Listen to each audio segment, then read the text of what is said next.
Jazakallah. Today session on Finance Supplementary Act 2023 is being organized by PIFA Faisalabad Branch Committee, and format of this webinar is basically divided into three parts. One is the introductory, and the second is the presentation by the guest speaker, and at the end we will have a question and answer session. Without wasting much of your time, precious time, and we are already late, I introduce the guest speaker amongst the participants.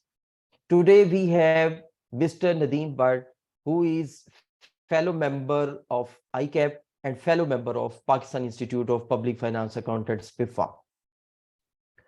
He has a very rich experience of over more than 25 years in the field of taxation.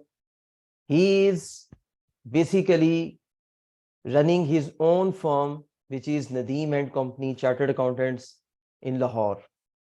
He is chairman of Lahore Tax Bar Association, LTBA Tax Academy for 2018 and 2023, and also a member of the LCCI Finance, Taxation and Sales Tax Committee from 2018 to 2023. He is also advisor to FTO Lahore region for this term and a member of the ICAP Publication Committee from 2017 to 2018. He is also NRC ICAP Practice Support Committee member from 2018 to 2020, lifetime member of the Lahore Tax Bar Association and Multan Tax Bar Association, and much more. So over to you, sir, Mr. Nadeem Butt, and I am very humble and I am very thankful to you to take time for PIFA members. Over to you, sir. Thank you very much. आप screen देखें sir, बिल्कुल view सही आ रहा है जी, आपका बहुत अच्छा view आ रहा है जी, ठीक हो गया सर। दोबारा स्क्रीन शेयर कर लीजिएगा दोबारा। Thank you. जरा चेक करें स्क्रीन शेयर हुई है? स्क्रीन नहीं शेयर हो रही, दोबारा शेयर अच्छा, कर। मैं दोबारा देखूं।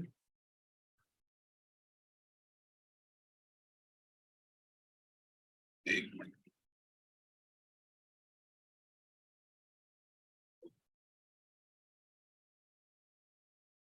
एक मिनट।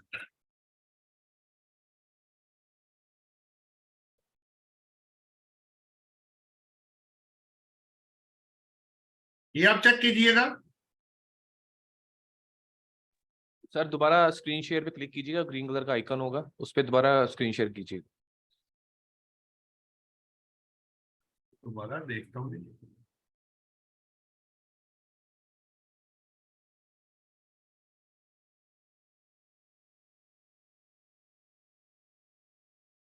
अब चेक कीजिएगा। ये सब विजिबल है, थैंक यू।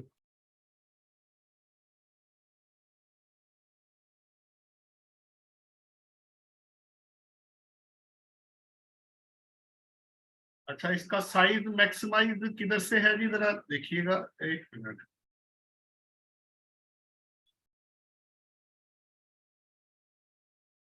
इसका साइज जरा काइंडली बता दीजिएगा, मैक्सिमाइज किधर से होगा सर ये तो 68 के साथ जो आइकन है इस पे क्लिक कीजिएगा।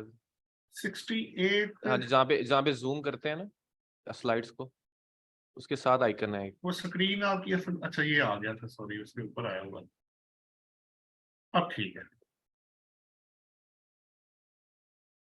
अच्छा जी, इससे पहले के आगे चले हम, मैं कुछ इंफॉर्मेशन आपको देता चलूं कि हमने 400 प्लस वीडियोस जितनी भी मुख्तलिफ जगहों पे सेमिनार हमारे हुए हैं वो अपलोड किए हुए YouTube channel institute of taxation and finance के नाम पे। इसी तरह का ग्रुप हमने फेसबुक पे भी बनाया हुआ है और उसके अंदर 2018 से 23 तक की मेरी जो बुक्स है वो पूरी दुनिया के लिए हमने फ्री की हुई है और कोई भी स्टूडेंट उसे वहां से डाउनलोड कर सकता है। पहला तो ये था। ये मैंने एक चार्ट छोटा सा बनाया जी तमाम लोगों के लिए। इसको अगर कहें तो साइड पे, चले बाद में ऊपर कर लेंगे। स्लाइड फॉर्म अगर आप देखना चाहते हैं तो आप देखिए, सेल टैक्स में 1 नंबर से लेके तो 6 नंबर तक ये सेल टैक्स के अंदर थर्ड शेड्यूल आपका, सेक्शन 3 थर्ड शेड्यूल, फिर 8 शेड्यूल और 2 फिर 3 9 शेड्यूल, ये टोटल 6 जो रेट्स है वो 17% से 80, और मोबाइल पे आपको पता है वो जो $500 से ज्यादा का है उस पर 25% जो है वो सेल टैक्स जो है वो इंक्रीज कर गया है। अब इससे पहले कि मैं मजीद डिटेल आपके साथ शेयर करूं, आपको मैं एक चीज बताता चलूं कि ये जितनी भी अमेंडमेंट्स हैं एक्सेप्ट जो एसआरओ के थ्रू आई हैं, एसआरओ वाले पे भी मैं आपसे बाद में बात करूंगा। फिलहाल मैं आपको उसकी जो डेट्स दे रहा हूं वो 14 फरवरी 2023। लेकिन एफईडी की जो डेट उन्होंने आगे एक्ट में जाके डेट रिजर्व किया वो एक दिन पहले यानी 13 तारीख से उन्होंने उसको अप्लाई किया है, जो मैं आपको बाद में दिखाता भी। अब इसका मतलब है कि सबसे पहले जो डेट आई है वो सेल टैक्स जो जनरल रेट जो बढ़ा है 17 से 18%, वो 14 फरवरी 2023 से है, और जो एफईडी है वो 13 फरवरी 2023 से है। और उसके अलावा जितनी अमेंडमेंट्स जो बिल के थ्रू आई थी वो अप्रूव होके आगे जाके जो फाइनेंस एक्ट आपका सप्लीमेंट्री एक्ट बना है 2023, वो उन्होंने 23 फरवरी 2023 से अप्लाई कर दी। नंबर 1 डेट आपके सामने आ गई। अब रेट्स आपके सामने आ गए। फिर इनकम टैक्स में आगे जी जो 2 अमेंडमेंट्स इसमें लिखी गई हैं। पहला आपका जो stocks of share at fair value जो अदर देन एनसीसीएल और स्टॉक एक्सचेंज के थ्रू किया जाएगा उस पर 10% उन्होंने डाल दिया है। और प्लस जो फंक्शन एंड गैदरिंग पे पहले जो 2020 में डिलीट हो गया था, उन्होंने मिट कर दिया था उस पे फंक्शन एंड गैदरिंग पे टैक्स विद होल्डिंग, वो वापस आ गया है और 10% विद सर्टेन अमेंडमेंट्स के साथ उन्होंने इंट्रोड्यूस करवा दिया। एफईडी है जी, उसके बाद वो ज्यादा आइटम्स पे और कुछ सर्विसेज के ऊपर जो ड्यूटी जिन पे लगती है इंटरनेशनल ट्रैवलिंग, वो भी उन्होंने इनहेंस कर दी है, वो आपके सामने है। अगर आप कार्बोनेटेड ड्रिंक्स देखते हैं तो 13 से 20 है, और सिगरेट्स पे सबसे ज्यादा जी सेल टैक्स वो एफईडी जो इम्पोज किया गया है, जो कि पहले था और उसको बढ़ा के 6,500 पर 1000 अगर आप निकाल ले 6 रुपए 50 पैसे से बढ़ा के पर सिगरेट को 16,500 रुपए, डबल से भी ज्यादा इंक्रीज हो गया है। और जिन रिटेल प्राइस जिसकी 9,000 से कम है पर 1000 जो सिगरेट्स हैं आपके जो फर्स्ट शेड्यूल में रेट्स हैं वो 2050 से बढ़ा के 5,050 कर दिया गया है। और वो आप देख सकते हैं प्रैक्टिकल में कि जो सिगरेट्स हैं वो बहुत महंगे हो गए। बाकी जो सीमेंट है उसका 1.5 पर केजी था वो 2 रुपए हो गया है। और शुगरी जो फ्रूट जूसेस थे उनके ऊपर जो पहले नहीं था, अब उन्होंने उसके ऊपर स्क्वैशेस सिरप्स के ऊपर वो नील था उस पर 10% इम्पोज की है एफईडी। और last but not the least के जो आपकी बिजनेस क्लास है या फर्स्ट क्लास है, इंटरनेशनल एयर टिकट जो है वो 50,000 रुपीज था, उसको उन्होंने जो मुख्तलिफ आपके कंट्रीज हैं उसके मुताबिक 3 कैटेगरी, वो मैं आपको बाद में दिखाऊंगा, जो कि 75,000 रुपीज से लेके 2,50,000 पर टिकट जो है उन्होंने इंक्रीज कर दिया, जो कि पहले 50,000 था। अच्छा जी, अब मैं आगे चलता हूं। अब ये मैंने स्लाइड्स बनाई हुई हैं, इसके लिंक मैंने लगाए हुए हैं। तो 13 टोटल पॉइंट्स हैं जो आप देख सकते हैं, वो मैंने आपके साथ शेयर करने हैं। तो पहला फाइनेंस सप्लीमेंट्री एक्ट 2023 है जी।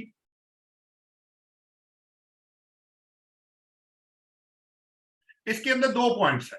पहली बात तो यह है कि 14 फरवरी को एसआरओ की डेट है और लोगों के पास जो वो पहुंचा है, जो आगे अप्रूवल के लिए नेशनल असेंबली और आपकी जो सेनेट की है, जो सेनेटर्स हैं, वहां 15 फरवरी 2023 को, और अपीयर भी हुआ और अप्रूवल के लिए आगे गया। उसके बाद प्रेसिडेंट साहब ने आपकी जो एसेट है वो 23 को, मैंने आपको पहले बता दिया, 23 फरवरी को उन्होंने दी है। लेकिन उसमें भी बिल की जगह, बिल में 1-2 चीजें मजीद ऐड की गई हैं। एज इट इज अप्रूव नहीं हुआ, थोड़ी सी चीजें और ऐड की गई हैं, वो मैं आपको बाद में दिखाता हूँ। अब सैलिएंट फीचर्स क्या है वो मैंने वैसे आपको चार्ट फॉर्म में बता दिया। अब एसआरओ के थ्रू जो अमेंडमेंट्स है, जो सिगरेट्स पे जो इंक्रीज हुआ है, और प्लस जो जनरल सेल टैक्स है 17 से 18% हुआ है अदर देन शेड्यूल्स के, उनकी डेट वो 14 फरवरी कह रहे हैं, लेकिन सिगरेट्स पे जो मेरे मुताबिक जो एक पैरा उन्होंने ऐड किया वो आपको 13 फरवरी की डेट बता रहा है। इसके अलावा बाकी जो सारे हैं उसमें वो आपको मैंने पहले बता दिए। थर्ड शेड्यूल वाला आइटम भी इंक्रीज कर गए हैं। प्लस लोकली प्रोड्यूस जो कोल है और मोबाइल फोन्स हैं उस पर सेल टैक्स बढ़ा है। फिर एफईडी में ये डिफरेंट आइटम्स हैं, इरेटेड वाटर्स हैं 13 से 20 है। सीमेंट मैंने आपको दिखा दिया। सुगरी पे फर्स्ट टाइम जो ड्रिंक्स हैं, और इंटरनेशनल ट्रेवलिंग में भी मैंने आपको बता दिया। अब मैं चलता हूँ जी आगे। ये सबसे पहले जी कैपिटल गेन, अब थोड़ी सी डिटेल के साथ। Capital gain on disposal of securities other than through stock exchange या NCCPL national trading company Pakistan limited जो है, ये मैंने साथ आईटी लिख दिया, इसका मतलब ये इनकम टैक्स की पहली अमेंडमेंट है। सो उसी तरतीब में ये सारी चीजें आएंगी। बेसिकली सिक्योरिटीज की जितनी आप ट्रेडिंग करते थे, बिजनेस कर रहे थे स्टॉक एक्सचेंज के थ्रू और एनसीसीपीएल के थ्रू, उसमें वो 37A में कवर्ड है।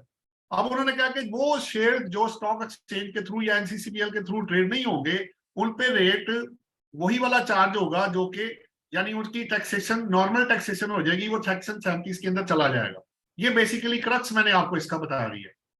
इसके अलावा अब 2 चीजें हैं कि वो अब कुछ आइटम ऐसे भी हैं जो कि ओपन एंड म्यूचुअल फंड या unlisted real estate investment trust की जो यूनिट्स ट्रेड किए जाते हैं वो अदर देन एनसीसीपीएल और स्टॉक एक्सचेंज के थ्रू हो रहे होते हैं। तो उन पे क्लैरिफिकेशन की जरूरत है कि उनका क्या बनेगा। क्या वो भी 37 में चले जाएंगे? क्या इंटेंट यही थी? क्योंकि शेयर्स की बात हो रही है, तो इंटेंट ये नहीं थी, इनको इधर रहना चाहिए, और जो अदर देन दिस है उसको जो शेयर्स है वो 37A से निकल के 37 के अंदर टैक्स होना चाहिए। नेक्स्ट है जी purchase of share in company है। अगर आप कोई बंदा आप शेयर्स खरीदेगा तो उन्होंने अदर देन पब्लिक कंपनी के शेयर्स के जो खरीदेगा तो उसके ऊपर उन्होंने कहा जी परचेजर है, बेसिकली वो 10% जो है वो उस पे परचेज के ऊपर जो fair market value of shares का वो पे करेगा, जो कि एडजस्टेबल होगा, नंबर 1। नंबर 2, इसकी रिपोर्टिंग 30 डेज के अंदर जो सेलर है वो करेगा, डिस्पोजल जब वो करेगा। बी, इसमें एग्जेम्पशन सर्टिफिकेट भी आप अप्लाई कर सकते हैं। और तीसरा इसके अंदर है कि अगर आप ऐसे नहीं करेंगे तो उसकी रिकवरी, प्रोसिक्यूशन पेनल्टी उसी तरह ही होगी जैसे आपकी डिफॉल्ट जब टैक्स में आप करते हैं, तो उस तरह आपको 161(205) या 182 या 191 की आपको डिफॉल्ट सरचार्ज और पेनल्टी लगाई जाती है। अच्छा जी, नेक्स्ट मेरे पास है जी, अब इसमें सजेशन ये है कि कोई थ्रेश होल्ड अगर वो डिफाइन करना चाहते हैं तो कोई थ्रेश होल्ड इसमें दे दें कि किस एक्स के हर अमाउंट के ऊपर अप्लाई होगा जो कि शेयर्स की परचेज की जाएगी। नेक्स्ट है जी मेरे पास कलेक्शन ऑफ, ये मैं आपको लिंक भी दिखा देता हूँ, यहां से हम शुरू हुए। पहला फाइनेंस सप्लीमेंट्री एक्ट के बारे में, सैलिएंट फीचर्स की बारी, capital gain on disposal of securities आया। दूसरा advance tax on purchase of share in a company, ये मैंने करवाया आपको। अब नेक्स्ट है जी फंक्शन एंड गैदरिंग, जो वैसे मैंने आपको पहले बता दिया था, इस पे 10% वापस आ गया। इसमें जो नई चीज है बेसिकली वो ये है कि अगर आप खाना खुद सप्लाई करते हैं या कोई और भी करता है, तो जो भी इसमें विद होल्डिंग एजेंट होगा, जो कि इसमें डिफाइन उन्होंने कर दी है कौन कौन है, वो मैं आपको दिखा देता हूँ।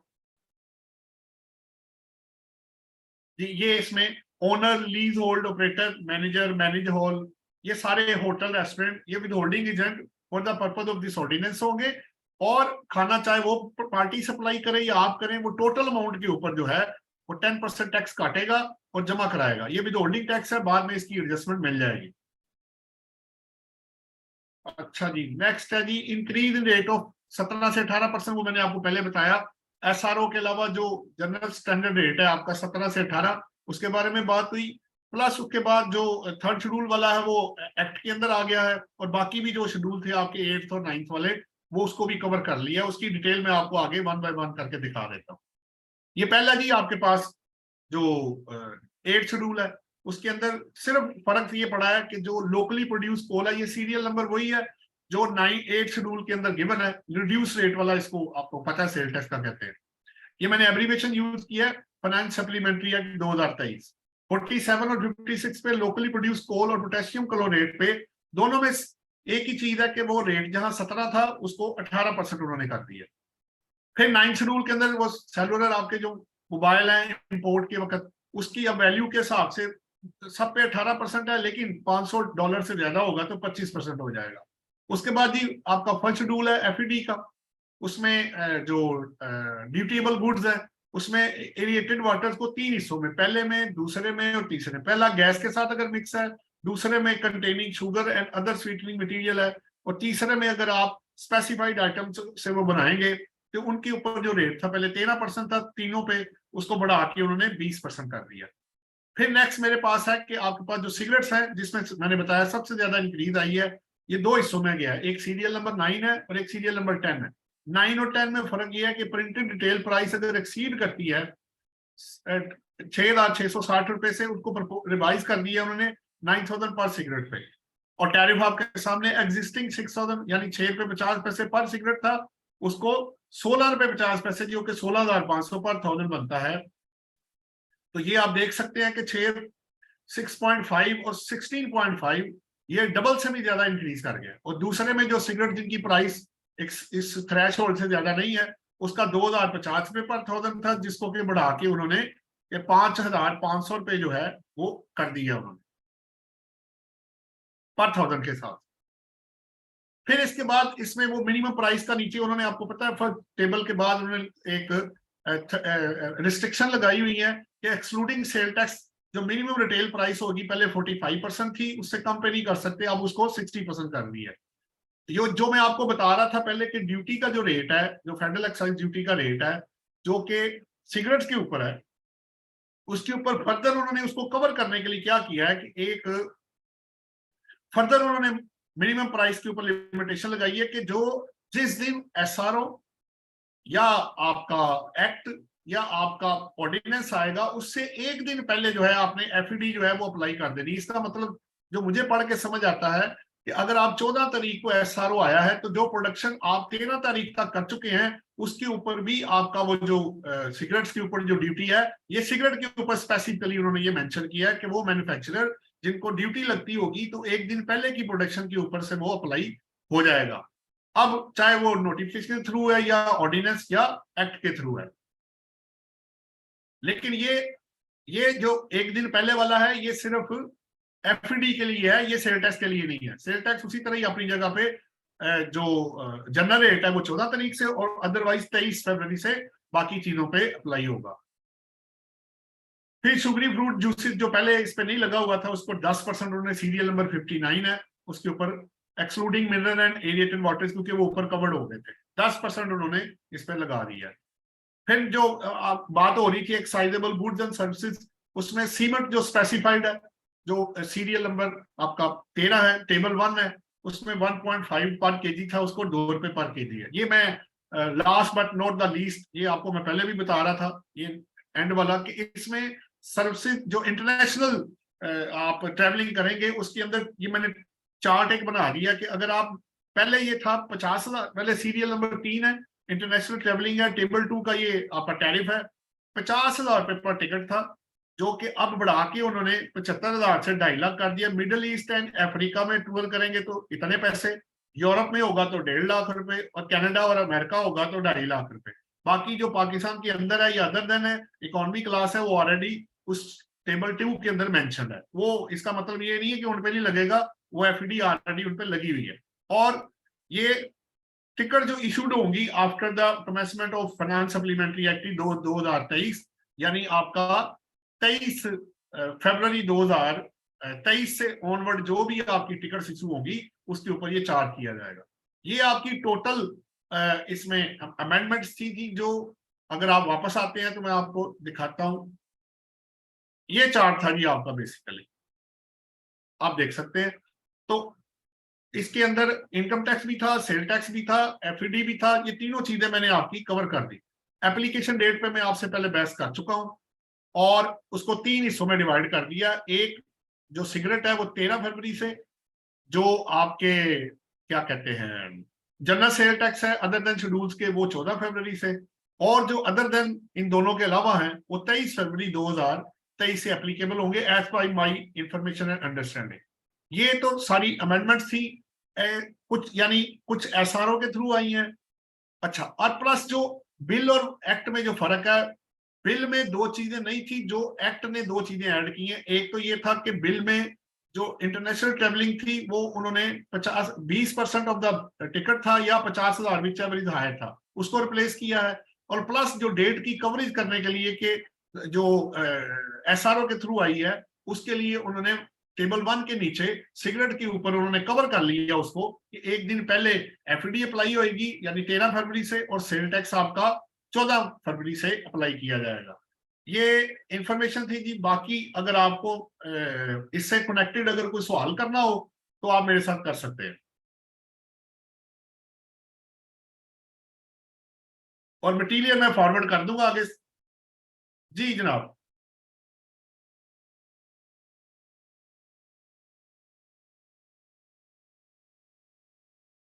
आवाज आ रही है जी?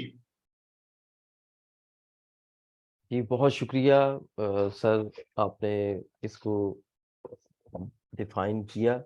मैं आपका शुक्रगुजार हूँ कि आपने इसको बड़े, मैं समझता हूँ कि एक बड़े लिमिटेड टाइम के अंदर और बड़े जामे तरीके से इसको एक्सप्लेन कर दिया है।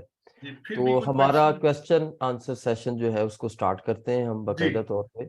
और उसमें हम जो है वो हमारा तरीकाकार ये होता है कि अगर आप चैट में जाके क्वेश्चन लिखना चाहते हैं तो क्वेश्चन लिख दें, और मैं नदीम भट्ट साहब को वो पढ़ के सुना देते हैं और वो जवाब इसका दे देंगे। और अगर कोई बंदा हैंड रेज करना चाहे और अनम्यूट कर देते हैं हम उसका माइक, तो वो डायरेक्टली भी क्वेश्चन कर जी, सकता है। बिल्कुल ठीक है, बिल्कुल तो ठीक इसमें मैं सबसे पहले शुरुआत करता हूँ, एक दो मेरे भी सवालात हैं, है।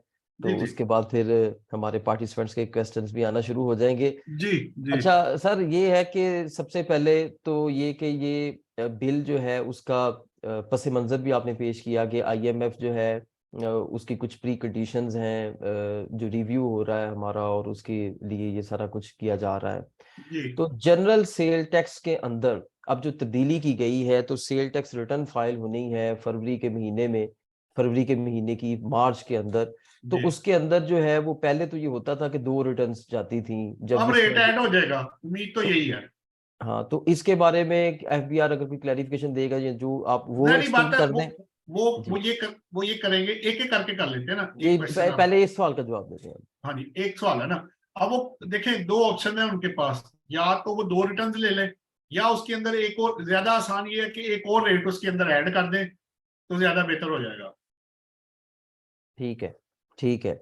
अच्छा, दूसरा मेरा जो सवाल है वो ये है कि कल president Islamic Republic of Pakistan president साहब ने इसकी असेंट दी, और कल जी शाम को एफबीआर की वेबसाइट पे भी फाइनेंस एक्ट ये बन चुका था, और यानी बाकायदा गजेटेड कॉपीज की आ गई थी। तो जी अब यहाँ पे 3rd शेड्यूल आइटम्स का और स्टैंडर्ड जो आइटम्स हैं उनके बारे में लोग बहुत ज्यादा चेमगोइयां कर रहे हैं कि उसका जो रेट था, कई लोगों ने मुझे इनवाइसेस भी दिखाई और मैंने देखी जी भी कि 3rd जी। शेड्यूल आइटम्स की भी 14 फरवरी से उन्होंने रेट नहीं चेंज नहीं कर दिए थे। नहीं इसके नहीं, ऊपर भी जब आप अपनी जब ओपिनियन का जी इजहार जी, करें। जब आप 3.1 पढ़ेंगे ना, उसके अंदर 3rd शेड्यूल आइटम्स कवर्ड नहीं है। 3rd शेड्यूल 3 के अंदर सेपरेट गिवन है इसलिए जो एसआरओ आपको दिया गया है वो जनरल रेट है, अदर देन जो आपके शेड्यूल्स के अंदर स्पेसिफाइड है। जो शेड्यूल वाले हैं वो आपके 23 फरवरी से अप्लाई होंगे।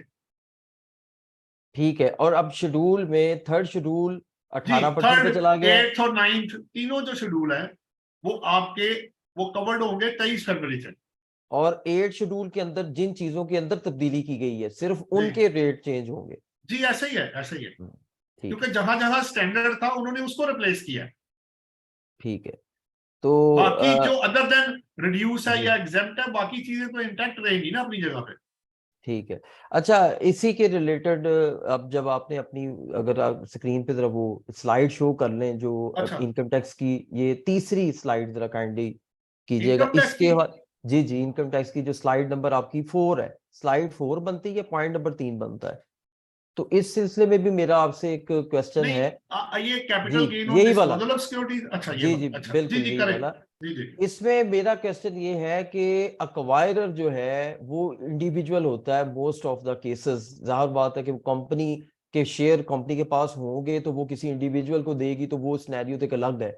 ज्यादातर कंपनीज के अंदर जो है वो इंडिविजुअल ही इंडिविजुअल को शेयर ट्रांसफर करेगा। उस सूरत में अब जो अक्वायरर है वो तो इंडिविजुअल है, तो उसको as a withholding agent पहले रजिस्टर होना पड़ेगा, फिर ही वो ये टैक्स काट सकता है। तो नहीं इसमें देखें, कंपनी को उन्होंने क्यों नहीं बनाया विद होल्डिंग एजेंट? नहीं नहीं देखें, मसला ये है, आप अगर इसकी वर्डिंग देखें, अब दूसरे पैरे में क्या लिखा है कि इस एक्ट ने disposal of security executed through other than obviously जो स्टॉक एक्सचेंज है उसके थ्रू होगा। ठीक है, अच्छा एक, अगर विद होल्डिंग टैक्स की बात करनी तो मेरा ख्याल है आप फिर इसकी बात कर रहे हैं, परचेज ऑफ शेयर की, आप 4 नंबर की बात कर रहे हैं। हेलो, जी जी आप जी, चार इसी की, नंबर आप इसी की, इसकी बात, मैंने स्लाइड बिल्कुल। दूसरी खोली हुई थी, हाँ जी, इसमें हाँ जी, देखिए इसी वर्ड की। जो है ना, वर्ड जी देखिए, जी। Consideration paid for the acquisition of share in a company. हम्म, ठीक है, अदर देन पहले सिक्योरिटीज निकाल दिया उन्होंने। ये बेसिकली जिन लोगों को ऊपर उन्होंने कवर किया है कि आपने 37 में जाना है, उन्हीं लोगों को उन्होंने इधर भी डाल दिया है कि आप लोग 10% जो टैक्स होगा। ठीक है, where should be the whole tax. अब मसला ये है कि इसमें कहीं ये नहीं, देखें शेयर ये कुछ जरूरी नहीं है कि सिर्फ इंडिविजुअल ही ले सकता है, शेयर कोई भी बंदा ले सकता है। Acquisition of share unless exemption या अदरवाइज कोई चीज ग्रांटेड ना हो, advance tax on purchase of share जो है इन ए कंपनी, वो कंपनी भी ले सकती है, वो इंडिविजुअल ले सकता है, वो एओपी ले सकता है, वो कोई भी ले सकता है, उसमें कोई लिमिटेशन नहीं है। इसलिए आप इस चीज से बाहर निकल जाएं कि उन्होंने वर्ड जो यूज किया है ना, जो बायर है ना बेसिकली, हाँ उसने जी, बायर वर्ड यूज कर दिया। हाँ जी, इसमें कहीं कोई इंडिविजुअल कंपनी या एओपी की आपस में सेग्रीगेशन नहीं की गई है। नहीं की तो गई। इट मींस के, जैसे अगर आपको मैं एक और मिसाल दे देता हूँ, आसान कर देता हूँ आपको, आप 149 सेक्शन पढ़ेंगे ना, वहां जी वर्ड है कि एवरी इंप्लॉयर या person who is paying the salary है। अब चाहे आप इंडिविजुअल हैं, कंपनी है या एओपी है, आपको विद होल्डिंग टैक्स इधर भी काटना है उधर भी काटना है। ठीक हो गया, जी, ठीक है। यानी ये इक्वलेंट टू दी 149 है, ये उसी तरह है, जिस जिस तरह उसकी प्रोविजन है उसी तरह इसकी प्रोविजन है। ठीक है। अच्छा, क्वेश्चन लेते हैं पार्टिसिपेंट से। तो एक अगर, मिनट दे देंगे, अजान जी खत्म हो जाए, जी, बिल्कुल बिल्कुल, 1 मिनट 1 मिनट का सिर्फ वक्फा ब्रेक कर है लें। और असल अजान।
अच्छा जी सर, एक तो ये जी, है कि जो जी। आपने थ्रेशोल्ड की बात की थी 45% से 60%, उसको जरा वो जी मैं कहते हैं कि करता जरा हूँ। अच्छा, इसमें जो वर्ड है ना, पहले क्लियर कर लें, ये जी परचेज प्राइस का नहीं, ये एफएमवी का है। ये भी पॉइंट जरा नोट करने वाला है जी इस सेक्शन जी, के अंदर। फेयर मार्केट ये वैल्यू। ये फेयर मार्केट वैल्यू, अगर आप लेस देन एफएमवी पे करेंगे तो वो फेयर मार्केट वैल्यू की बात कर रहा है, ठीक है। जी, अच्छा, अब आप आ जाए, जो जो आप कह रहे हैं, नेक्स्ट क्या कह रहे हैं? जो थ्रेशोल्ड की आपने बात की है ना, जो 60% पे। जी जी, वो मैं बताता हूँ। वो ये है, असल में ना, अगर आप टेबल 1 देखेंगे ना, तो टेबल 1 के नीचे ना सर्टन रिस्ट्रिक्शन लगी हुई है। तो एफईडी के अंदर जो है, उन्होंने लिखा हुआ है कि जो ये देखे ना ऊपर थ्रैश जो उन्होंने दिया है, ये थ्रैश जो है, ये जो थ्रैश उन्होंने दिए हैं, जी अल्टीमेटली आपने फिर चीज को बेचना भी है ना। तो वो कह रहे हैं जो थ्रैश हम आपको देंगे ना, वो एक्सक्लूडिंग सेल टैक्स पहले था 45%। ठीक है। तो लोग ये ना हो कि अपनी मर्जी से चीजें बेचना शुरू कर दें। तो उन्होंने रिटेल प्राइस जो फिक्स की हुई है ना एफडी पर्पस के लिए, एक्सक्लूडिंग सेल टैक्स, वो 45% कम से कम उस थ्रेश होल्ड का। और अब जो उसको, यानी जो वो प्राइस फिक्स करेंगे, जैसे एफबीआर का आपने इनकम टैक्स में देखा कि जो इमूवल प्रॉपर्टी है वो एफबीआर के रेट से कम पे आप रजिस्ट्री नहीं करते अनलेस आप परचेज प्राइस कम ना दिखा दे उन्हें कि जी मैंने कम पे परचेज किया है और वहां एफबीआर का रेट नहीं है, तब वो तो कम पे वो कर देंगे। अदरवाइज जहां आपने परचेज किया है और एफबीआर का रेट गिवन है, उससे कम पे आप रजिस्ट्री अब नहीं करवा सकते, आपकी वो परचेज नहीं एंटर होगी। इसी तरह उन्होंने कहा कि जो जो हमने प्राइस आपको ऊपर दी हुई है, जो एक्सक्लूडिंग सेल टैक्स है, जो थ्रैश आप मेंशन कर रहे हैं, उसमें जो 45% की पहले लिमिटेशन थी, वो 60% पे, यानी प्राइस और उन्होंने बढ़ा दी ना, कि रिटेल प्राइस जो होगी वो कम से कम इसके अंदर जरूर आनी चाहिए, ताकि आप उससे कम ना कर दें। फिर प्राइस जितनी कम करेंगे तो फिर उतनी ड्यूटीज और टैक्सेस कम हो जाएंगे। बेसिकली कॉन्सेप्ट ये है पीछे इसके। ये किस चीज में हुई है ये वाली चेंज? ये एफईडी के नीचे टेबल 1 के नीचे एक्साइजेबल गुड्स के नीचे रिस्ट्रिक्शन है। ये अगली भी रिस्ट्रिक्शन उसके अंदर ही आई है। ये कौन कौन सी है इसमें एक्साइजेबल गुड्स? आपके वही सिगरेट्स है, सीमेंट है, जो कुछ है उसके अंदर। ये ठीक ये ये जो नीचे वाली है, जो ड्यूटी वाली है, ये बेसिकली सिगरेट्स के लिए है। ठीक है। ठीक ऊपर भी जो उन्होंने दिया हुआ है, अगर उन्होंने आपको जो जिससे कनेक्ट, अगर तो एक दो तरह की चेंजेस होती है ना, एक ये होती है कि स्पेसिफिक सीरियल को अफेक्ट कर रहा है, एक ये है कि सबको अफेक्ट कर रहा है। ठीक है और आपके 3 सवाल थे, जी और भी कुछ है? जी। अच्छा, ये एक पार्टिसिपेंट का क्वेश्चन है कि थर्ड शेड्यूल में जो आइटम है उनकी रिटेल प्राइस को भी हमने रिवाइज करना है, ये क्वेश्चन आया है। रिवाइज करना मतलब उसको देखे बढ़ाना है, इंक्रीज नहीं, करना है। देखे ना, बात सुने, दो चीजें हैं। अब दो चीजें, अगर तो आप इफेक्टिव डेट से पहले कर रहे हैं तो प्राइस वही है, अगर इफेक्टिव डेट के बाद कर रहे हैं तो जाहिर बात है, अगर आपकी प्राइस, देखें, प्राइस बढ़ेगी। प्राइस अगर आपने इंक्रीज नहीं की, सिर्फ सेल टैक्स और एफडी की वजह से है, तो तब भी प्राइस बढ़ जाएगी, अल्टीमेटली जो कंज्यूमर के पास पहुंचेगी। प्राइस तो बढ़नी है। अब दो तरीके होते हैं ना बढ़ाने के, एक जंप आप दे दें, आप कहें जी मेरी 10 रुपए की चीज 11 रुपए की है, तो फिर 11 के ऊपर एफडी और सेल टैक्स आ जाएगा। जी तो डबल प्राइस, एक सिंगल इंक्रीज है कि डबल इंक्रीज है? एक आपने इंक्रीज किया, एक उन्होंने कर दिया। अगर आप नहीं करते तो सिर्फ सेल टैक्स और एफडी की वजह से चीजें महंगी हो जाएंगी। जी जी। और अगर अच्छा, आपको लगता है कि पेट्रोल का इफेक्ट आपको भी पड़ा है और आपकी चीजें भी महंगी हैं, तो तो आप ज्यादा प्राइस में मांग। भी इफेक्ट डालेंगे। ठीक है। और अच्छा, एक मेरा और क्वेश्चन है कि एक एक हमारे सर्कल्स के अंदर बड़ी गुफ्तगू हो रही है कि कोई एमनेस्टी स्कीम भी गवर्नमेंट के जो है वो रिव्यू, वो अंडर द डॉलर वाली, रिव्यू है, डॉलर वाली। तो क्या नहीं इस सिलसिले में भी कोई वो खबर है? एज पर इंफॉर्मेशन माई जो बिजनेस रिकॉर्डर में आई, उन्होंने रिजेक्ट कर दी है। ये गवर्नमेंट ने खुद ही रिजेक्ट कर दी है या ये भी उनके जो आका हैं देखिए आईएमएफ? अब ये तो अब देखिए, अगर देखिए जब तक कोई चीज पेपर पे नहीं आ जाती ना, तो मैं उसको सिर्फ क्या कहते हैं, अफवाह ही लेता हूँ। वो तो ठीक है वो तो लॉ नहीं है जब तक के। अच्छा, एसआरओ के बाद जब तक ये अप्रूव नहीं हो गया, मैंने तब भी नहीं इसको माना। इसको मैं तभी मानूंगा जब ये लॉ का हिस्सा बनेगा। जब तक कोई चीज जिसकी लीगल बैकिंग ना आ जाए, वो सिर्फ अफवाह ही होती है और बातें ही होती हैं। उसका वजूद कोई नहीं होता। और वैसे भी बंदे को जो चीज एग्जिस्ट ही नहीं करती उस पर बहस करने का क्या फायदा। ठीक। और अगर कोई अच्छा और क्वेश्चन हो तो। अच्छा, एक बंदे का क्वेश्चन है कि जो कैपिटल गेन जो सिक्योरिटीज है इसको जरा एक्सप्लेन कर दें, यानी इस पे उनको कुछ पता नहीं, ये नहीं उन्होंने बताया कि कोई क्वेश्चन है, सिर्फ उन्होंने ये कहा कि इसको एक्सप्लेन कर दें। नहीं देखें, सिक्योरिटीज हो या अदर देन सिक्योरिटीज हो, गेन निकालने का तरीका तो वो आपका एक ही है। हाँ जी, वो वो यही होता स्लाइड है। जो अपडेट हुई है ना, वो स्लाइड जरा काइंडली अच्छा, वो आप स्लाइड कह रहे हैं। जी जी। ये है ना आपका सिक्योरिटीज वाला। Yes yes. तो उन्होंने देखे, इसमें उन्होंने आपकी कैलकुलेशन पे इफेक्ट नहीं डाला। उन्होंने ये कहा कि टैक्सेबिलिटी की जो ड्यूरिसडिक्शन है ना, वो 37A से निकाल के 37 में डाल दी। आसान लफ्जों में ये कह लें, यानी जी सेपरेट ब्लॉक से उठा के उन्होंने आपको नॉर्मल टैक्स रिजीम के अंदर डाल दिया। ठीक हो गया। ठीक ठीक। कैलकुलेशन उसी तरह ही है कि डिस्पोजल कंसिडरेशन में से आपने, या फेयर मार्केट वैल्यू में से जो हायर है उसमें से आपने डिस्पोजल तक के जो खर्चे हैं और जो तरीका का डिफाइन किया गया है वो उसी तरह, या रूल्स में जो गिवन है सिक्योरिटीज के ऊपर, वो अपनी जगह पे रहेगा। जब आप गेन कैलकुलेट कर लेंगे तो आपने सेपरेट ब्लॉक में जाना है, यानी 37A में या 37 में जाना है। वहां फर्क डाल दिया उन्होंने कि जो ठीक अदर देन NCCL या स्टॉक एक्सचेंज जो ट्रेडिंग होगी शेयर्स की, उसकी टैक्सेबिलिटी 37A में नहीं होगी, वो होगी 37 के अंदर, यानी सेपरेट ब्लॉक से निकल के वो चला जाएगा नॉर्मल टैक्स रिजीम में। आसान लफ्जों में, यानी अगर कोई जी और इनकम हुई तो उसमें वो ऐड करके टैक्स लगेगा। ठीक। और अगर कोई और क्वेश्चन हो। जी जी। अच्छा, हमारे जो भी आपने एक शेयर की एक नई विद होल्डिंग टैक्स की प्रोविजन, जिसके अंदर जो है वो मार्की वाला और जो भी जी रेस्टोरेंट होटल वाला है वो as a withholding agent जो है जी वो काम करेगा। तो जी इसपे बहुत बड़ी तादाद ऐसे कह लें कि मार्कीज की और लीज होल्ड ये ऑपरेटर और मैनेजर ऑफ मैरिज हॉल की है जो कि रजिस्टर ही नहीं है। जो ये देखें।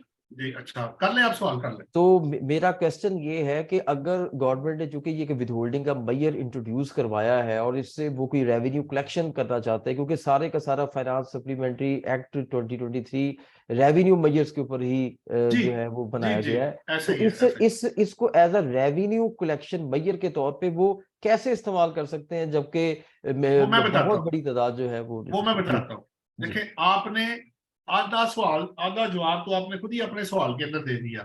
जब एक बंदा रजिस्टर्ड ही नहीं है तो इसका मतलब ये हुआ कि पहली बात तो ये है कि वो जब किसी का टैक्स काटेगा तो उसको रेवेन्यू आएगा। जब आपके पास रेवेन्यू आएगा तो रेवेन्यू की आप इनकम टैक्स की कैलकुलेशन भी करेंगे और एप्लीकेबल सेल टैक्स जहां है वो भी कैलकुलेट करेंगे, क्योंकि होटल मोटल जो है वो जी PRA के पास है या रिस्पेक्टिव बिल्कुल प्रोविंस के पास है। बिल्कुल बिल्कुल। तो आपने तो खुद ही मुझे दे दिया रेवेन्यू भैया। जब आप दूसरे का टैक्स काटेंगे तो वो आपको पैसे भी देगा। जब पैसे आएगा तो इनकम टैक्स और सेल टैक्स ऑटोमेटिक आ जाएगा। आएगा कि नहीं? सारे रजिस्टर हैं पीआरए के अंदर। जब देखिए, मुझे ये इस बहस में नहीं पढ़ना जो रजिस्टर्ड है या नहीं रजिस्टर्ड है, यहाँ ये बहस नहीं हो रही। यहाँ हम्म, बहस ये है कि उन्होंने टैक्स काटना है। जब आप टैक्स काटेंगे तो जहरी बात है फिर NTN भी आपके पास होगा। खाली विद होल्डिंग स्टेटमेंट तो नहीं फाइल करनी ना आपने, इनकम का भी तो जवाब देना है ना। जी जब आपने फंक्शन अरेंज करवाया है अपने होटल में, हम्म, रेस्टोरेंट में, लॉन में, हम्म, क्लब में, और साथ जी। उन्होंने लिखा है एनी अदर कोई और भी होगा तो वो भी इसके अंदर कवर्ड है, कोई और हम्म। फंक्शन भी होगा तो। तो ये जो जितने भी हैं, आपका क्या ख्याल है, ये मैरिज हॉल वाले, ये ये ऑपरेटर, ये ये तो फिर ये डबल इम्पैक्ट। अब देखें ना, तीन तरह से मसला होगा इनको। जी पहला, इन्होंने विद होल्डिंग एजेंट की रिक्वायरमेंट पूरी करनी है। यस यस दूसरा, इनको income tax return annually file करनी है। बिल्कुल तीसरा, अगर सेल टैक्स जहां जहां जिस पे एप्लीकेबल है वो भी पे करना है। बिल्कुल। तो ये तो डबल रेवेन्यू आएगा ना। अपना इनकम टैक्स और सेल टैक्स भी देना है लोगों से लेके, हम्म, और प्लस जो वैसे तो सेल टैक्स आपको पता अल्टीमेट कंज्यूमर पे करता है, जी, ठीक है, जहां एप्लीकेबल है तो वो भी आना है। और प्लस जब एक बंदा रजिस्टर्ड ही नहीं है तो इसका मतलब है कि नॉन कंप्लायंस तो वो ऑलरेडी कर रहा है, वो तो रिटर्न भी नहीं फाइल कर रहा, ना रजिस्ट्रेशन है ना, क्योंकि एनटीएन होगा तो तब सेल टैक्स में रजिस्ट्रेशन होती है आपकी। तो पहले एनटीएन लेगा, फिर सेल टैक्स में रजिस्टर्ड होगा, और फिर सारी ये रिक्वायरमेंट्स अपनी पूरी करेगा। तो आपका क्या ख्याल है कि जब इस प्रोविजन को पहले इंट्रोड्यूस करवाया गया और इससे कोई खातर खा रेवेन्यू कलेक्शन नहीं हो सका या ये काम नहीं आ सकी तो उन्होंने इसको डिलीट किया, अब दोबारा इसको इंट्रोड्यूस करवा रहे हैं लेकिन वो ही सारी खराबियों के साथ जो कि पहले थी, तो नहीं, इस अब देखिए मसला ये है कि अभी 170 बिलियन से लेके 200 बिलियन उन्होंने पूरा करना है। अब वो विद होल्डिंग के थ्रू नए रेट बढ़ा के या नेट बढ़ा के, तीन चीजें हैं ना उनके पास, और क्या कर हाँ, सकते हैं वो? नेट भी बढ़ाए, रेट भी बढ़ाए, और दो ही चीजें उनके पास है, और नई और एग्जम्पशन खत्म करें। ठीक है, ये तीनों चीजों से रेवेन्यू बढ़ सकता है। अगर नए लोग आएंगे टैक्स बढ़ेगा, रेट बढ़ जाएगा, टैक्स बढ़ जाएगा। अगर आप एग्जम्पशन खत्म करेंगे तो तब भी आपका, या विद होल्डिंग लगाएंगे तो तब भी आपका रेवेन्यू बढ़ सकता है। ये तीनों टूल्स है ना उनके पास, जी बिल्कुल। इससे एक्सपेंशन भी होगी और प्लस रेवेन्यू भी बढ़ेगा, दोनों चीजें होंगी। और प्लस हमारे एक और भी चीज है, पार्टिसिपेंट जी एक जी और भी चीज है वो मैंने अभी जी आपको बताई नहीं। आपको पता ही जी होगा कि जब आप टैक्स काट के किसी का जमा कराएंगे तो उसको भी तो सोर्सेज दिखाने पड़ेंगे ना, फंक्शन और गैदरिंग के। उसके पास पैसा कहां से आया? हाँ उसके जी पर्सनल एक्सपेंसेस जब वो इनकम करेगा, अगर हाँ जी पर्सनल फंक्शन होगा तो पर्सनल में डालेगा, और अगर बिजनेस का होगा तो बिजनेस में डालेगा। तो सोर्सेज तो वो भी बता रहा होगा ना कि पैसा कहां से आया। बिल्कुल आप नील की रिटर्न फाइल करके आप 10 लाख का फंक्शन अरेंज कर दें तो पैसा कहीं से तो आया आपके पास। बिल्कुल या कम इनकम 2 लाख की इनकम शो की तो वहां पता लगा नेट इनकम, वहां आपके रिसोर्सेज इतने है ही नहीं जितने का आपने फंक्शन कर दिया है। पार्टिसिपेंट्स में से जो भी कोई क्वेश्चन करना हाँ चाहे जी, तो कोई वो और हो तो अपना कर ले। तो हैंड रेज करें। मैं उनका माइक जो है वो अनम्यूट कर दूंगा तो आप डायरेक्टली जो है वो हमारे स्पीकर से क्वेश्चन कर सकते हैं। जी बिल्कुल, एनी मैंने ज्यादा टाइम इसलिए रखा है ताकि क्वेश्चन आंसर पे ज्यादा है। वैसे भी मटेरियल को कोशिश किया शॉर्ट करके, तो क्वेश्चन आंसर पे बंदा जाए।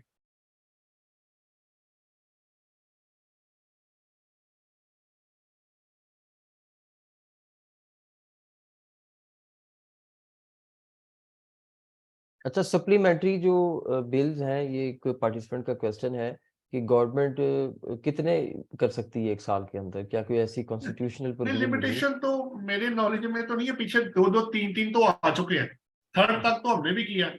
हम्म first amendment, second amendment, third amendment तक तो हम भी गए हैं। अब yes, जब जब उनको पैसा चाहिए तब तब उनको पास पावर है कि वो कर सकते हैं, लेकिन एक साल में तो महीने 12 ही है ना। हाँ वो भी टाइम बस, ड्यूरेशन भी तो देखना है ना आपने। हाँ। फिर अब ये मिनी बजट है, अब अगर मेन भी आना है अभी, उसमें भी देखें क्या होता है। वो भी आया खड़ा मई के अंदर, अच्छा, मई इसमें जून। जो जैसे अब ये अभी हम डिस्कस कर रहे हैं विद होल्डिंग टैक्स की प्रोविजन जो है ये गैदरिंग्स फंक्शंस वाली, और अभी सेक्शन 37 और इसके साथ जो हमने जो प्राइवेट लिमिटेड कंपनी है उसके जो शेयर्स के ट्रांसफर्स को हमने देखा है, तो इनकी भी जो एप्लीकेशन है वो आज से यानी 24 Feb 2023 से होगी, ये रेट्रोस्पेक्टिवली नहीं होगी। नहीं नहीं, रेट्रोस्पेक्टिव नहीं। देखिए देखिए ये है स्पेशल। जब आप कोई चीज स्पेशल बनाते हैं ना तो उसकी कोई डेट आपको मेंशन करनी होती है ना। तो जी वैसे भी एसआरओ के अलावा जो अमेंडमेंट्स हैं subject to assent by the president है, जी तो उसकी डेट होगी ना।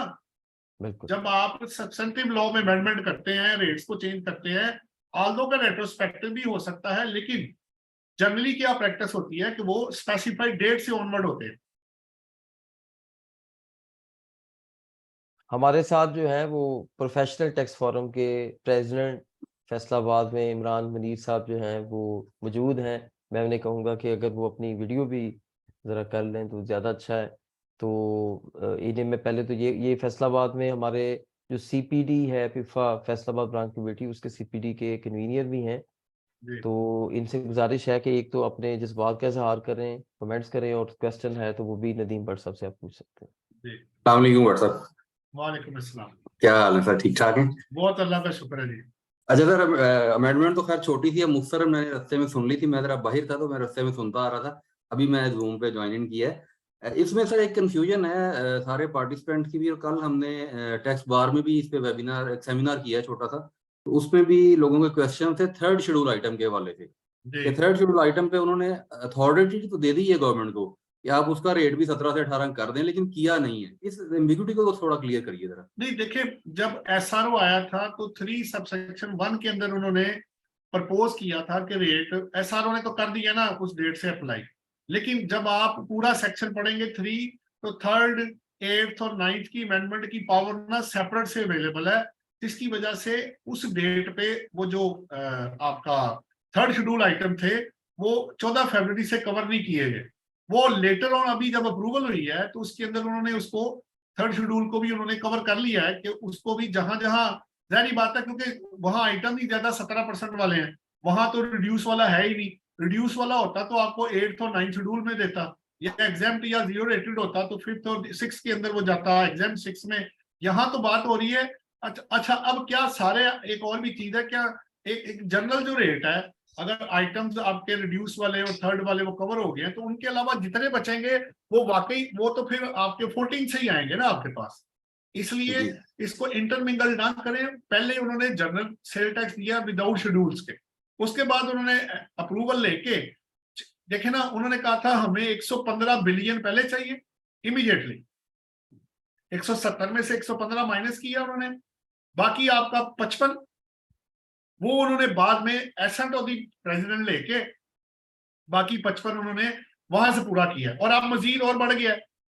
वो 170 से 200 पे इसलिए चला गया है कि आपका वो जो इंटरनेशनल टिकट्स हैं उसके ऊपर भी उन्होंने पैसे काफी बढ़ा दिए हैं, जो कि पहले रिस्ट्रिक्ट हो गया था 20% या 50,000 विच जो हायर होगा वो था, अब वो रिप्लेस होके 75,000 से 2.5 लाख के ऊपर चला गया है। तो वो अच्छी खासी अमाउंट उन्होंने वहां से भी कलेक्ट करनी है, इसलिए टारगेट आप 170 बिलियन नहीं रहा, वो 200 बिलियन तक चला जाएगा आगे।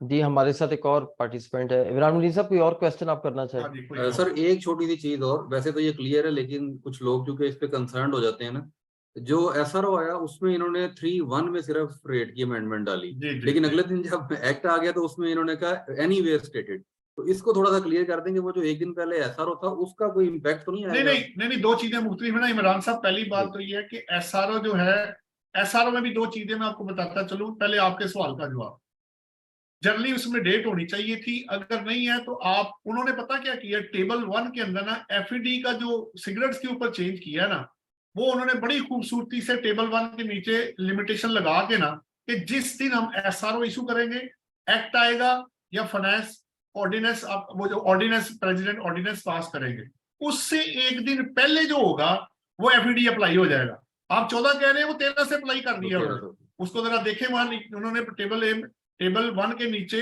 जो लिमिटेशन लगाई है ना उन्होंने सिगरेट्स के ऊपर, वो बड़ी खूबसूरती से एसआरओ को उसके अंदर कवर कर गए हैं।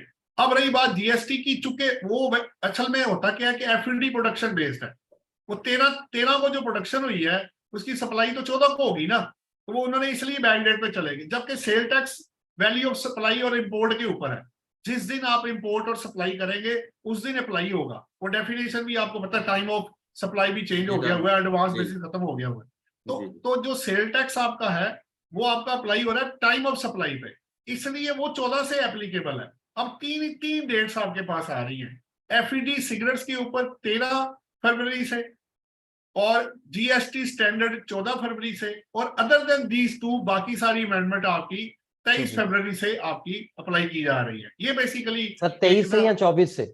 एक्चुअली जो लॉ है वो तो ये कहता है एसेंट वेरी नेक्स्ट डे जब एसेंट हो जाता है। अब एसेंट तो 23 को मिला है, 24 को होना चाहिए, लेकिन इस झगड़े में पड़े बगैर हम उसको 23 को कह रहे हैं, लेकिन टेक्निकली 24 ही होना चाहिए, बनता ही 24 ही है। मोहम्मद बिलाल है हमारे साथ, एक और पार्टिसिपेंट, अपना माइक का अनम्यूट करें, इनका क्वेश्चन है। मोहम्मद बिलाल। अस्सलाम वालेकुम सर। जी वालेकुम अस्सलाम। तो मेरा क्वेश्चन में यही था जो अभी सर ने पूछा था कि डेट का जो ना इशू था कि डेट की इफेक्टिवनेस कब से होगी। थैंक यू, ये आंसर मुझे मिल गया। Thank you sir. चले, ठीक हो गया। ठीक है, आपको आंसर मिल गया, बहुत शुक्रिया। और किसी पार्टिसिपेंट का क्वेश्चन हो तो वो हैंड रेज कर सकता है, मैं उसका माइक अनम्यूट कर दूंगा और वो डायरेक्ट जो है वो हमारे speaker, guest speaker Nadeem Bhatt साहब से क्वेश्चन कर सकते हैं, इस पे कमेंट्स ले सकते हैं। इवन कोई और भी अगर आपने कोई टैक्स के रिलेटेड इस जो अपडेट्स आई हैं इसके अलावा भी अगर आपके माइंड में कोई क्वेश्चंस हो तो आप कर सकते हैं। हाँ जी, 3 लॉज अभी आपके 7E, CBT और सुपर टैक्स भी आपका चल रहा है, अगर इससे कनेक्टेड है तो वो भी कर सकते हैं। 7E के मुतालिक अगर मैं मतलब एक क्वेश्चन जी है जी मेरे जी पास जी जी कि जो कराची और सिंध के अंदर जो मौजूद टैक्स पेयर है, ज़ाहिर बात आपको पता है सिंध हाई कोर्ट का एक डिसीजन है जिसमें उन्होंने टैक्स पेयर के अगेंस्ट फैसला किया और जिसको जी लेकर फिर वो सुप्रीम कोर्ट सुप्रीम में कोर्ट। गए। जी तो ऐसे ही। क्या सिंध में रहने वाला कोई भी बंदा जो इस टाइम अगर रिलीफ लेना चाहता है तो उसके ऊपर एक तो बाइंडिंग डिसीजन है सिंध हाई कोर्ट का, दूसरी तरफ Sindh high. Lahore high court भी कॉन्स्टिट्यूशनल कोर्ट है इसी मुल्क के अंदर जी जिसने उसके ऊपर अभी रिलीफ दिया हुआ है। तो क्या वो बंदा लाहौर हाई कोर्ट का रिलीफ ऑप्ट कर सकता है? देखिए, बात यह है कि ये पहले भी होता रहा है। वर्कर वेलफेयर फंड अगर आपको याद हो तो वो 2 कोर्ट्स एक तरफ हो गए थे, एक तरफ हो गया था। अब जिस सूबे में आप एग्जिस्ट करते हैं तो पहले जहरी बात है उसका कोर्ट वो FBR उसी को ही मानेगा। आल्दो के कोर्ट्स तो सबके लिए हैं, लेकिन अब चूंकि क्लैश जब आ जाता है तो जिस सूबे में आप एग्जिस्ट करते हैं जिसकी जुरिडिक्शन लाई करती प्रेफरेंस पहले उसकी होगी। अब FBR सिंध के अंदर जो है वो लाहौर की जजमेंट को नहीं मानेगा, वो चलाएगा उसको सिंध वाले को, उसी की प्रेफरेंस होनी है। और अनलेस सुप्रीम कोर्ट कोई स्टे दे दे या कोई जजमेंट दे दे तो वो रिस्पेक्टिव मजबूरी यही है कि हर सूबे के लिहाज से उन्होंने जो प्रोविंस जो कोर्ट्स बनाए हुए हैं वो उसी को फॉलो करते हैं। अब या आप अपील करके स्टे ले लें, अपील जारी बात है, अब सिंध ने दिया तो आपके पास अब फिर सुप्रीम कोर्ट ही बच जाता था। अब लोअर इससे नीचे कमिश्नर अपील तो आपको रिलीफ देने से रहा जब तक कि उसके पास कोई बाइंडिंग जजमेंट नहीं आ जाती, क्योंकि हायर फोरम की जजमेंट्स लोअर के ऊपर बाइंडिंग होती है। अब जब तक सुप्रीम कोर्ट को मसला हल नहीं कर देता तब तक तो ये सिंध वाला उधर ही रहेगा और जो बाकी सूबे हैं अपने रिस्पेक्टिव कोर्ट्स के मुताबिक आप आगे चलेंगे।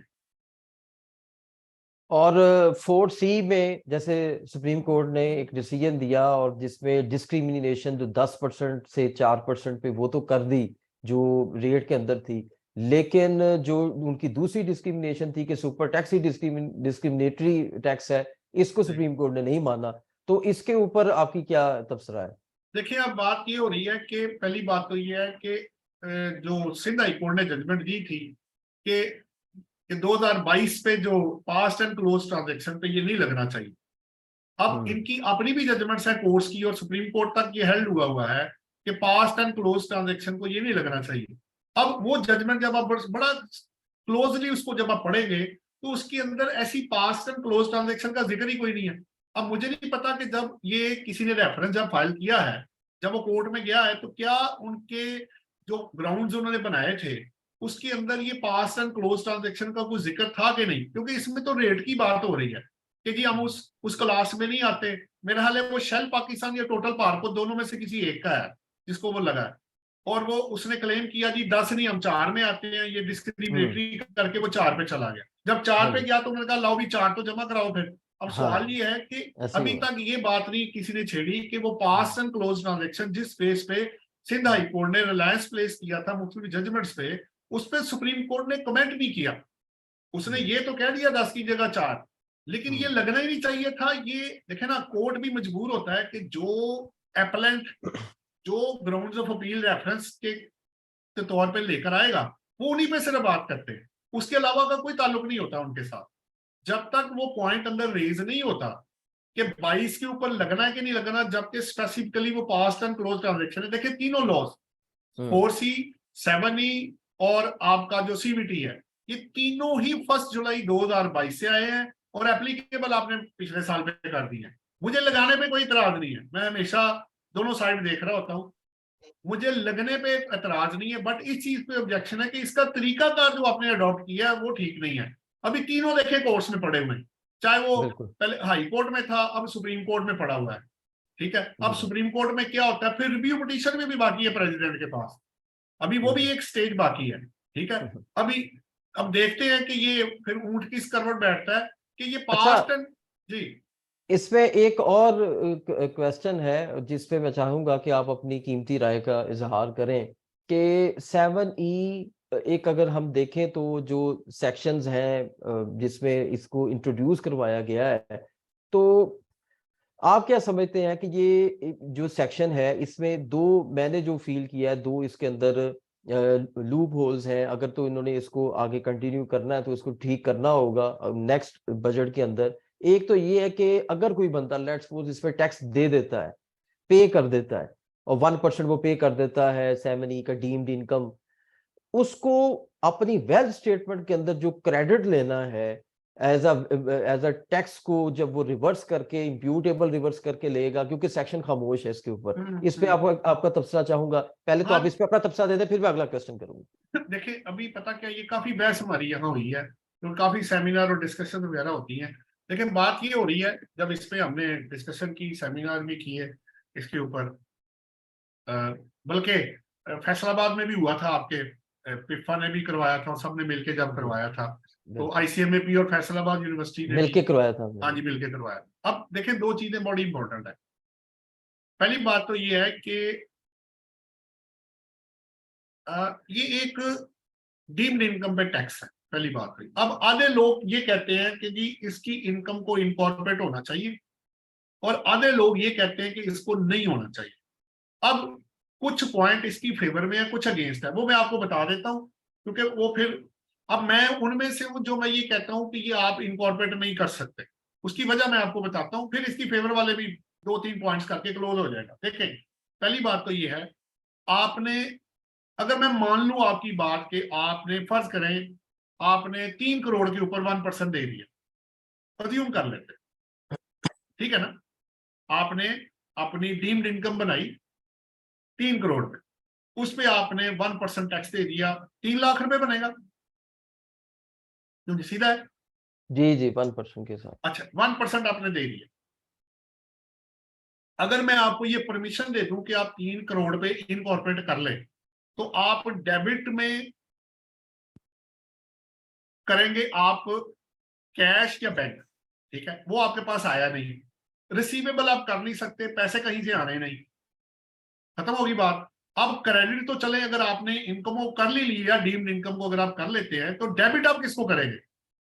मैंने ये भी सवाल रेज किया। अगर आप डेबिट कर देते हैं रिसीवेबल, तो वो तो कभी नहीं आएगा। इसका मतलब ये हुआ कि अगर मैं आपको एंट्री की परमिशन दे दूं, तो आप अपनी बुक्स में वो रिसीवेबल एंटर कर रहे हैं जो कि कल को ब्लैक मनी से पैसा आएगा, वो आप वाइट करेंगे, क्योंकि वाइट में तो पैसा आना नहीं, वहां पार्टी तो सामने है कोई नहीं। तो फिर आप रिसीवेबल या रिसीव्ड बुक कैसे करेंगे? क्या लॉ आपको ब्लैक, इसके थ्रू ब्लैक मनी को वाइट करने की इजाजत देगा? पहला क्वेश्चन ये है। लेकिन दूसरे लोग कहते हैं जब आपने मुझसे टैक्स ले लिया तो मुझे अब इनकम भी तो इनकॉर्पोरेट करने देना। मैं कहा देखें, जब आप लोन रिसीव करते हैं थ्रू कैश, वो आपकी डीम्ड इनकम बनता है, तो उसको क्यों नहीं ऐड करते आप? फिर वो भी बताएं, उस पर भी तो टैक्स दिया आपने, क्योंकि वो पैसा ऑलरेडी आप रिसीव कर चुके होते हैं। एक ट्रांजैक्शन 2 दफा तो नहीं ना आप एंटर करेंगे। तो डीम्ड इनकम मैं मानता हूं, लेकिन हाँ, अमनेस्टी या अदरवाइज कुछ चीज है तो उसमें भी अगर आपको याद हो तो कैश एंड बैंक बैलेंसेस आप फिजिकली अब आप जमा कराते थे, तो उसको इनकॉर्पोरेट करने की इजाजत आपको दी गई थी, और वो पैसा ऑलरेडी आपके पास नहीं होना चाहिए। वो तो क्या आप क्या समझते हैं फिर के एक ज्यादा फेवर जो जा रही है ना, वो कि इसको इनकॉर्पोरेट नहीं होना चाहिए। अच्छा, ज्यादा प्रोफेशनल लोग लेकिन कुछ लोग ये भी कहते हैं जब टैक्स दे दिया तो इनकॉर्पोरेट करने दें। और मैंने कहा भाई पैसे किससे लेने हैं तुमने, ये तो बता दो, ये पैसा किससे आएगा? अच्छा, एक बंदा व्हाइट मनी में सिर्फ डील करता है, सारा कुछ उसका व्हाइट है, तो ये पैसा तो कभी व्हाइट होगा ही नहीं। फिर आप व्हाइट कैसे करेंगे, मुझे ये बताएं। फिजिकली पैसा किधर आएगा? लेना तो किसी से है नहीं आपने। क्या कहते हैं, जब आपने एमनेस्टी व्हाइट की थी तो कैश एंड बैंक में पैसा आपने जमा कराया था, फिजिकली पैसा आया था आपके पास। तो लॉजिकल नहीं होता, वो समझ नहीं आती कि अगर आपको इनकॉर्पोरेट करने की इजाजत मिल जाए तो अपेरेंटली ये लगता है कि ब्लैक मनी व्हाइट हो जाएगी इस तरह। तो क्योंकि आप खुद जानते हैं इसमें किसी दूसरी दो राय नहीं है कि ये पैसा कहीं से नहीं लेना आपने, ये डीम्ड इनकम बनी है आपकी, आप समझे कि इनकम है लेकिन है नहीं। ये असल में इसमें कबाहत आएगी एंड पे जाके। बाकी ये पॉइंट वैलिड है कि टैक्स दिया तो इनकम इनकॉर्पोरेट करें, वो बहस अपनी जगह पे है। आप मजीद कोई क्वेश्चन है अभी माशाल्लाह काफी टाइम है हमारे पास, अगर कुछ करना चाहे तो और भी कर लें। अब्दुल सलाम साहब अगर इजाजत दें तो एक जी सवाल मैं पढ़ता जी जी बिल्कुल, आप करें क्वेश्चन। और साहब इस बजट में जो अमेंडमेंट आई है इसमें जो रेजिडेंट इंडिविजुअल है उसमें जी भी अमेंडमेंट इन्होंने की है। उसमें जी दो चीजें इन्होंने तब्दील की हैं। एक तो पहले ट्रेडिशनली चल रहा था कि 183 दिन आप पाकिस्तान में रहें तो आप रेजिडेंट होते हैं। जी उसमें इन्होंने एक चीज ऐड कर दी है जो मुझे लगता है कि वो इसलिए की है कि आप किसी एक स्टेशन पे आप 182 दिन से ज्यादा स्टे करें। जी, ऐसा और ही है उसके साथ एक और अच्छा इसमें और है क्लॉज, जी, और यानी है यार, ऐसा पहला ही भी है। वन ए भी दोनों और में है से और कोई एक में मेट हो हाँ जाए। जी। अच्छा और उसके बाद डी में भी और है। डी में और दूसरा क्या है, who is not a resident tax payer of any other country. That जी मीन कि अगर वो रेजिडेंट टैक्स पेयर हो गया वहां का तो फिर 182 दिन या 183 दिन वाली कंडीशन भी खत्म होगी क्योंकि और के बाद है ये भी। जी, ऐसा ही है, ऐसा ही है। ये थोड़ा सा लेकिन पॉइंट वहां को से हम याद आपको पहले ना उनकी जो रेलिवेंट, जैसे एफबीआर इधर है या बाकी जो डिपार्टमेंट कलेक्टिंग बॉडी है, आपको उसको अप्लाई करना पड़ेगा कि मुझे रेजिडेंट का सर्टिफिकेट आप इशू करें। पाकिस्तान के अंदर भी है, जब लोग जी बाहर से इधर आते हैं तो इसके रूल्स बने हुए हैं कि अगर किसी बंदे को यहाँ का रेजिडेंट का सर्टिफिकेट चाहिए तो रूल्स में वो एफबीआर को जाके अप्लाई करेगा, कंडीशन मेट करेगा, पर्टिकुलर देगा, तो तब उसको रेजिडेंट का सर्टिफिकेट मिलेगा। ये बिल्कुल। ऑटोमेटिक नहीं होता, ये आपको अप्लाई करके लेना पड़ता है।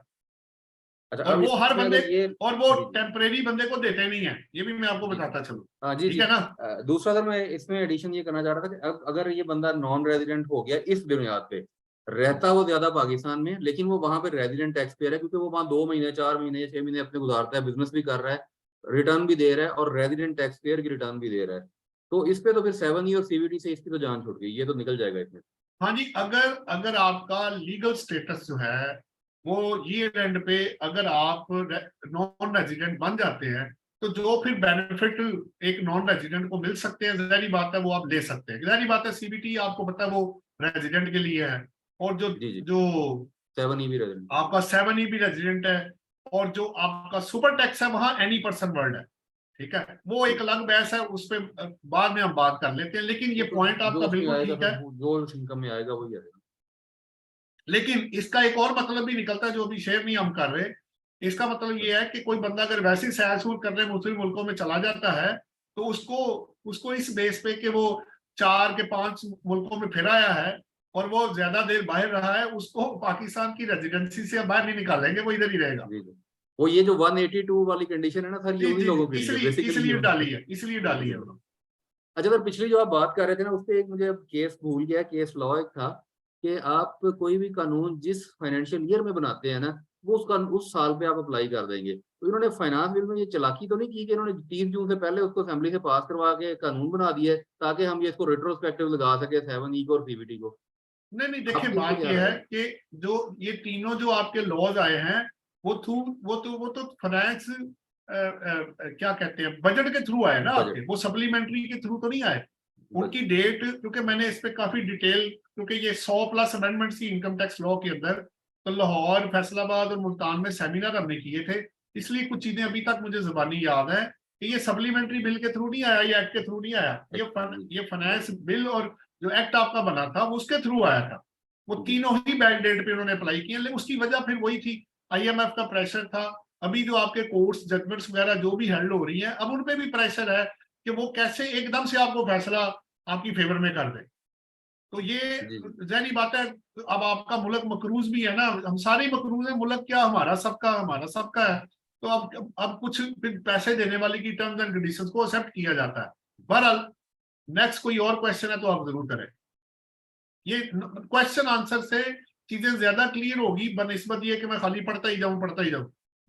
अच्छा आपका भी 7E जी की एक छोटी सी बात और कर लेते हैं। 7E पे एक इशू और भी ऐसा आता है कि कुछ लोग ऐसे हैं सर जो उनका बिजनेस ही बतौर इन्वेस्टर ऑफ प्रॉपर्टीज है, उनका ठीक है, सारा काम ही है वो प्रॉपर्टीज लेते हैं और बाद में कुछ अर्सा रख के उनको सेल कर देते हैं। ठीक हो अब गया। उन पे अगर हम कैलकुलेशन सर करते हैं, ये प्रैक्टिकली हुआ है हमारे एक क्लाइंट के साथ भी ना, कि उनके पास जो टैक्स पेबल बन रहा है ना उतना कैश ही मौजूद नहीं है किताबों में। तो वो अब क्या करें, पहले तो प्रॉपर्टी सेल करें, कैश जनरेट करें तो फिर टैक्स जमा नहीं करें, नहीं, ये तो एक बड़ा आप मसला बन रहा दो चीजें अलग अलग है ना। पहले है। आप ये तय कर लें कि आपका केस 7E के अंदर फॉल करता है कि नहीं, जी क्योंकि करता आपको पता होना चाहिए कि मैं बताता हूँ ना, उसमें दो है। जी चीजें हैं। जी अगर आप बिजनेस में इंडल्ज हैं तो इसका जो सेकंड या थर्ड क्लॉज है उसके मुताबिक ए बी या सी के अंदर अगर आप बिजनेस कर रहे हैं और एटीएल लिस्ट में है तो वो बिजनेस के ऊपर तो 7E लगता ही नहीं है। वो प्रॉपर्टीज जो बिजनेस में यूज हो रही हैं उन पे 7E नहीं लगता, उसको जरा चाहे वो देखिए आप। डेवलपर के तौर पे रजिस्टर्ड ना भी हो सर, फिर भी नहीं, अगर बिल्डर और डेवलपर है तो आखिरी जाके पढ़े, फिर आपको ओके। DNFP के साथ रजिस्टर्ड होना पड़ेगा। हाँ वो मतलब आप करा अदर लेंगे। देन दैट भी अगर बिजनेस में प्रॉपर्टी ले दे रहे हैं तो फिर वो उस पे नहीं लगेगा। देखिए दो चीजें हैं ना, अगर आप प्रॉपर्टी की सेल परचेज कर रहे हैं तो आप बिल्डर और डेवलपर नहीं है, आप प्रॉपर्टी डीलर है। जी, पहले तो इसको डिफरेंशिएट करें ना, आप हैं कौन, सर। आप करते क्या है। तो अगर आप प्रॉपर्टी डीलर हैं तो आप DNFP में नहीं फॉलो कर रहे ना, जी, वो तो बिल्डर और डेवलपर के लिए है। अगर आप प्रॉपर्टी डीलर हैं तो फिर प्रॉपर्टी डीलर के तौर पर रजिस्टर्ड होंगे आप, और आपने ATL की लिस्ट में आपका नाम होना चाहिए। अगर आप बिजनेस कर रहे हैं तो फिर आपका वो जो बिजनेस होगा, क्योंकि आपको पता होना चाहिए कि उसके अंदर ना वर्ड जो है ना, जो कैपिटल एसेट वर्ड यूज हो रहा है, और कैपिटल एसेट में स्टॉक एंड ट्रेड जो होता है वो शामिल नहीं होता, उसकी डेफिनेशन में भी गिवन है। आप एंड पे 2 डेफिनेशन देखेंगे ना, कैपिटल एसेट और फार्म हाउस की डेफिनेशन उन्होंने दी हुई है। तो कैपिटल एसेट में स्टॉक एंड ट्रेड शामिल नहीं होता। तो अगर आप प्रॉपर्टी डीलर के तौर पे टैक्स दे रहे हैं या जो भी एप्लीकेबल है और आप ATL लिस्ट में है 2022 में, तो आपको 7E के अंदर ये एसेट आपके फॉल नहीं करेंगे। राइट। या जिन एसेट पे आप डेप्रिसिएशन अमोर्टाइजेशन ले लें वो भी इसमें शामिल नहीं है, वो भी कैपिटल एसेट की डेफिनेशन से एक्सक्लूडेड है। और कोई आपका क्वेश्चन हो या किसी और का कोई हो तो? आई थिंक लोग लिसनर सर ज्यादा हैं, क्वेश्चन वाले लोग दोस्त कम है शायद, तो सुन रहे हैं। और हाँ जी, किसी का अगर कोई क्वेश्चन हो तो कर लें, अभी भी हमारे पास माशाल्लाह 45 मिनट्स बाकी है, तो एक अच्छा टाइम है। तो किया है जी। बताएं जी, आपका नाम नहीं आ रहा, अपना करें अनम्यूट और आ जाएं जी। अस्सलाम वालेकुम। वालेकुम अस्सलाम सर अब्दुल रहमान बात कर रहा हूँ। जी। सर एक तो ये क्वेश्चन है कि ये जो 7E के थ्रू डीम्ड रेंटल इनकम का जो लगा है ना, ये डबल टैक्सेशन हो रही है। जो मेरी और अब्दुल सलाम साहब की डिस्कशन हुई थी ना, एक्साइज एंड टैक्सेशन वाले भी तकरीबन यही सेम उन्होंने लगा के ना, तो जो प्लॉट्स वगैरह ना उन पे उन्होंने हमें नोटिस इशू किए थे। तो अच्छा। इस पे जरा थोड़ी सी आपकी कमेंट्री चाहिए कि अगर आप कहेंगे तो हम आपको मटेरियल भी उनका दे देंगे। नहीं, एक मिनट, ये डबल जी सर। कैसे हुआ जरा वो बताइएगा पहले, तो वो सर क्लियर कर देना। वहां पे भी ना उसने इसी तरह के ही ना एक्साइज एंड टैक्सेशन वालों ने भी ना हमें नोट से यही निकाले थे, और उसको भी ग्रॉस एनुअल रेंटल वैल्यू के हिसाब से कोई 1% का टैक्स लगाते हैं हमें। नहीं, वो प्रॉपर्टी टैक्स था, वो क्या था? सर नाम तो उसने जी पहली बात तो ये है, आप जेन में रखें कि इनकम टैक्स के अंदर जो 7E सेक्शन है वो पावर FBR के पास है, वो एक्साइज एंड टैक्सेशन के पास नहीं है। वो हर सूबे का एक्साइज एंड टैक्सेशन अलग है। तो उन्होंने जो लॉ पे अप्लाई किया पहले आप उसको चेक करें वो क्या है, क्योंकि FBR का अलग है और जो प्रोविंशियल जो आपका डिपार्टमेंट्स है या टैक्सेशन अथॉरिटीज है वो अलग है। तो वो आपको FBR ने नोटिस नहीं दिया, वो आपको उन्होंने नोटिस दिया। अब किस कॉन्टेक्स्ट में आया, क्यों आया, किस पे आया, उसको पहले वेट कर ले आप। और लोग प्रॉपर्टी टैक्स भी दे रहे हैं, वो अलग है, वो आपको पता है। ये इनकम के ऊपर टैक्स है ना, देखें डीम्ड इनकम है ना, उन्होंने इनकम बनाई है। इस पे तो झगड़ा आपको पता है ना, पहले पढ़ा रहा है कि ये इसकी वायरिंग चैलेंज हुई कि ये लगना है कि नहीं लगना। फिर अल्टीमेटली उन्होंने कह लिया जी ठीक है, इसको लगना चाहिए। ठीक है, अगर आप एमनेस्टी ले सकते हैं फॉरेन एसेट्स की, उस पर भी आया उन्होंने, CBT में भी ये झगड़ा पड़ा। तो उन्होंने कहा जी अगर आप CBT में एमनेस्टी बाहर के एसेट्स में एमनेस्टी ले सकते हैं तो टैक्स भी लग सकता है। ठीक है, वो बहस अपनी जगह पे है कि अगर बाहर टैक्स लग रहा है तो 2 दफा टैक्स नहीं होना चाहिए। अगर एक इनकम पे 1 दफा टैक्स है तो फिर एसेट पे भी 1 दफा लगना चाहिए। ये बहस अपनी जगह पे है। लेकिन बहरहाल जो आपको नोटिस आया है, पहले आप उसका लॉ चेक करें वो कौन सा है। जी, किसी और का कोई सवाल हो तो आप लोग कर सकते हैं।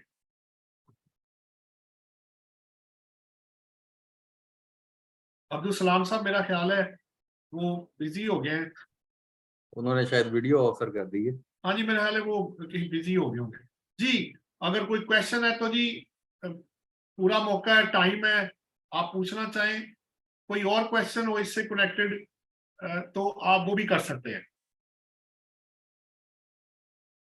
आपने कोई चीज पढ़ी हो, कुछ शेयर करना चाहते हो तो वो भी आप कर सकते हैं। महमूद साहब जी, महमूद साहब। अस्सलाम वालेकुम सर। वालेकुम अस्सलाम। सर महमूद बात कर रहा हूँ पेशावर से। बड़ा शुक्रिया सर, आपने हमें जो अपॉर्चुनिटी दी है पेप्फा, और आपका बहुत शुक्रिया सर। सेकेंडली सर, मेरा क्वेश्चन ये है कि 7E से रिलेटेड है। हम जो जिधर ग्रुप ऑफ इंडस्ट्री है तो उधर हम इस तरह करते हैं कि रजिस्टर्ड ऑफिस हमने डायरेक्टर का घर रखा है, तो क्या अच्छा। सर इसके लिए कंपलसरी या मैंडेटरी है कि सीप्स की रजिस्ट्रेशन रजिस्टर्ड ऑफिस उधर से इनकॉर्पोरेट हो और एनटीएन में भी इनकॉर्पोरेट हो, तो फिर ये एक्सक्लूजन में चला जाएगा? मैंने नहीं पूछना ये था। नहीं, एक्सक्लूजन पहले तो मुझे ये बताएं, जी सर। आपको 7E आप कंपनी के लिए एक्सक्लूजन ले रहे हैं या डायरेक्टर के लिए ले रहे हैं? किसके लिए सर ले रहे हैं? डायरेक्टर के लिए, अच्छा, डायरेक्टर के लिए। डायरेक्टर के लिए। अब जी डायरेक्टर की सर। आपने वेल्थ चेक की, आपने वेल्थ स्टेटमेंट? जी सर, वो हम ही बनाते हैं। ठीक तो हो गया। जो करस्पॉन्डेंस होती है जी जी। मींस के टैक्स के साइड पे या किसी और साइड पे सीप के साथ, तो वो हमने उसका घर रखा है उसके लिए रजिस्टर्ड ऑफिस। तो तो वो कोई मसला क्या तो, हम? नहीं कोई मसला नहीं है, आप रजिस्टर्ड ऑफिस तो कोई भी रख सकते हैं ना, कोई मसला जी नहीं है। सर। लेकिन जी वो सर। वैलिड होना चाहिए और उस पे जो कॉरस्पॉन्डेंस है वो आनी जानी चाहिए अच्छे तरीके से, ताकि पता लगे कि ये वैलिड है। सर वो अब तो रही, आरटीओ से भी लेटर्स आते हैं और सीप से भी आते हैं हाँ, तो क्योंकि आप रजिस्टर्ड ऑफिस ही उधर है। तो फिर आप लोगों ने उसको दिया हुआ है ना, पहले जब आपने जी एनटीएन लिया है तो जी आपने सर। एड्रेस वो दिया हुआ उनको, तभी तो वो कर रहे हैं जी उनको। सर, मैं यही कह रहा था कि रजिस्टर्ड ऑफिस सीप में तो है लेकिन एनटीएन में मैंने नहीं डाला ये वाला रजिस्टर्ड ऑफिस। तो क्या वो अपडेट करवाऊं, मॉडिफाई करवा लूं 181 के? आप ये करके करना क्या चाह रहे हैं कि उसको बिजनेस यूज के लिए करके एग्जम्पशन लेना चाह रहे हैं या क्या जी करना चाह रहे हैं? सर। जी सर, यही कह रहा हूं कि वो करस्पॉन्डेंस के लिए, क्योंकि बिजनेस के साइड पे इनका रजिस्टर्ड ऑफिस अच्छा, यूटिलाइज हो रहा है। अब मुझे एक दो सवालों के आप जवाब दे दें तो फिर बड़ा क्लियर हो जाएगा। जी सर। मेरा आपसे सवाल ये है कि अगर आप कंपनी का ऑफिस डायरेक्टर के घर में बनाया हुआ है, ऐसा ही है, जी सर, तो ऐसा ही है। आप डायरेक्टर को रेंट पे कर रहे हैं उस प्रॉपर्टी का? नो सर, वो नहीं दे रहे। तो फिर अगर वो कंपनी की प्रॉपर्टी नहीं है तो फिर why you are not paying the rent? अगर तो सोल प्रोप्राइटर होता है, वो जी अपना सर। कारोबार कर रहे होते तो बात और होती। अच्छा, नहीं क्योंकि तो ये तो। आपने अगर बिल्डिंग इस्तेमाल की है डायरेक्टर की और जी सर। कंपनी के नाम पे नहीं है, तो फिर आपको जी, रेंट तो देना चाहिए ना उसको। तो सर फिर तो ये चीज 2022 या में मिस हो गई। नहीं, या अगर आपका जो डायरेक्टर है वही कोई सोल जी सर। पार्टनरशिप के नाम पे बिजनेस कर रहे हैं वहां पे, नहीं सर, वो नहीं कर रहा, जस्ट पीवीटी कंपनीज हैं। तो जब आप जाती प्रॉपर्टी बिजनेस पर्पज के लिए इस्तेमाल करेंगे तो फिर रेंट जी भी सर। होना चाहिए ना। अब हाँ, आपने ये रेंट बात अगर तो सर। चार्ज नहीं किया तो ये एक अलग क्वेश्चन है। अगर आप उनको कह देते हैं बिजनेस पर्पज के लिए है तो फिर इसको साबित भी तो करना होगा ना, प्रेमिसेस साबित जी हो गए, फिजिकल सर्वे हो गया, यूटिलिटी के जी बिल भी आ गए। लेकिन जी एक सर, चीज स्किप होगी कि रेंट नहीं आया। ठीक है, बिल्कुल कंपनी को सर। कंपनी को रेंट एक्सपेंस मिल जाना था, उसकी इनकम बननी थी। ठीक जी है, सर, बिल्कुल। जी जी सर। ये वाला पॉइंट आपका स्किप हो रहा है, अदरवाइज तो ठीक है आपका, आप बिजनेस प्रेमिसेस के तो लिए इस्तेमाल। तो सर अगर इस तरह कर लूं कि वो मैचिंग प्रिंसिपल, तो फिर नहीं हो सकेगा क्योंकि वो फाइनेंशियल्स भी तो क्लोज हो चुके हैं कंपनी के और इसका भी रिटर्न जमा हो चुका है। तो क्या सर 2023 में इनकॉर्पोरेट कर दूं कि नहीं? ऑनवर्ड फिर अब असल में मसला यह है कि जिस बेस पे आप एग्जम्पशन लेना चाह रहे हैं जी सर। वो आप क्लेम कर लें, क्योंकि जाहिर बात है वो यही कहेंगे ना जी आपने रेंट चार्ज नहीं किया, लेकिन यूज तो बिजनेस के एग्जैक्टली लिए कर सर। रहे हैं ना। जी सर, आप बिल्कुल सर। आप उसको कह दीजिएगा जी ठीक है, हमने क्योंकि अपना ही बिजनेस था, इस प्रिजम्पशन पे हम नहीं कर सके कि वो जी इनका सर, अपना ही बिजनेस है, लेकिन बिल्कुल टेक्निकली सर। स्पीकिंग आपको रेंट चार्ज करना चाहिए और उसको कवर भी करना चाहिए, और बिल्कुल सर। डायरेक्टर फिर उसको अपनी रिटर्न में ऑफर भी करे, सही है सर। और बहुत शुक्रिया सर। कंपनी टैक्स काट के उसको पेमेंट करे 155 सेक्शन। बिल्कुल सर, विद होल्डिंग तो वो करेगा। जी, बहुत शुक्रिया सर, बहुत चले शुक्रिया सर। चले। ये थैंक यू। बिलाल क्वेश्चन ज्यादा साहब अब आ जाए, बिलाल साहब ने शुरू क्वेश्चन में। भेजा। हाँ जी, बिलाल बिलाल साहब भाई। आपका सवाल जी। अस्सलाम वालेकुम सर। वालेकुम अस्सलाम। सर मेरा सवाल है कि मैं एक एफएमसीजी से हूँ, कराची से हूँ। जी हम एग्री प्रोडक्ट में डील करते हैं, मैन्युफैक्चरिंग कंसर्न है। हम मार्केट ठीक से है, एग्री प्रोडक्ट लेते हैं। ठीक हो गया। अच्छा, जो एग्रोवर्स हैं वो हमें सर्टिफिकेट देते हैं टैक्स एग्जम्पशन के लिए। जी ठीक है, वो सेकंड शेड्यूल में है। हाँ, और कुछ आइटम्स हमारे 6 शेड्यूल में है जो कि एग्जाम्प्ट है। ठीक है, उसका हम सेल्स टैक्स एग्जाम्प्ट हमारा। तीसरी कंडीशन जो लॉ में है वो कमीशन एजेंट की है। अगर हम उनसे लेते हैं तो वो हमें उनके कमीशन पे हम अमाउंट टैक्स चार्ज करते हैं। ठीक तो है। अब इशू क्या? इशू ये है कि वो हमें कमीशन और प्रोडक्ट का जो बिल है एक ही बिल में दोनों इनवॉइस एक ही दे रहे हैं, ठीक है, और वो एक तरह से रीइंबर्स कर रहे हैं, लेकिन वो कहीं से शो नहीं हो रहा कि वो रीइंबर्स कर रहे हैं। तो अच्छा, एटलीस्ट उनको ग्रोवर से अंडरटेकिंग लेके हमें देना चाहिए कि ये हमने ग्रोवर से लिया है। हम इसको कैसे जज करेंगे कि ये ग्रोवर से लिया है? वो हमें अंडरटेकिंग नहीं दे पा रहे। एक मिनट, दो चीजें अलग अलग है। एक तो स्टॉक वो है जो डायरेक्टली आप ग्रोवर से लेंगे, जी तो वो सर्टिफिकेट आपको देगा। जी अच्छा, उसके बाद अगर कोई दूसरा बंदा बीच में आता है, जी वो आपको देता है, जी। तो आप क्या कह रहे हैं कि वो बंदा आगे कमीशन एजेंट है? वो कमीशन एजेंट है। वो कानून में है कि वो, हाँ, वो आपको सर्टिफिकेट नहीं देगा, बस अच्छा, वो अपना बिल देगा, उसको कमीशन चार्ज करना होगा, टैक्स देना होगा कमीशन पे। वो हम नहीं तो टैक्स काट लेते हैं इसका। आप 233 सेक्शन में जाना चाह रहे हैं? जी 233 में तो 12% टैक्स। जो आपने स्टॉक खरीदा उसका क्या करना? सर ये हमें ये कहते हैं कि हमने ग्रोवर से माल लिया है, और कानून में हम वो उसने लिया ना, आपने तो नहीं जी लिया। आपने नहीं तो एक ट्रेडर से लिया ना माल। नहीं, हमने कमीशन, कानून में दो चीजें हैं। जी जी, उसका एसआरओ नंबर मुझे अभी याद नहीं है, उसमें लिखा हुआ है अगर ट्रेडर से लेते हैं तो आप पूरे पे इसका इनकम टैक्स चार्ज करेंगे ठीक 4.5, है, और ठीक है, अगर आप कमीशन एजेंट से ले रहे हैं तो जस्ट कमीशन अमाउंट पे 233 अप्लाई करेंगे। जी जी। मेरा सवाल ये है कि उसकी जजमेंट क्या होनी चाहिए कि वो एक्चुअली माल ग्रोवर से ले रहा है और हमसे रीइंबर्स ले रहा है, और सिर्फ हमसे कमीशन ले रहा है। ये बात को हम किस तरह क्लियर करें? अच्छा, अंडरटेकिंग आप मेरे क्लियर जहन में आ करना, रही ये थी। चेक करना चाहते हैं तो दो तीन चीजें आप कर लें। जी एक तो उससे कहें अपनी एजेंसी का एग्रीमेंट आपको दे दे, वो एजेंट है उसका।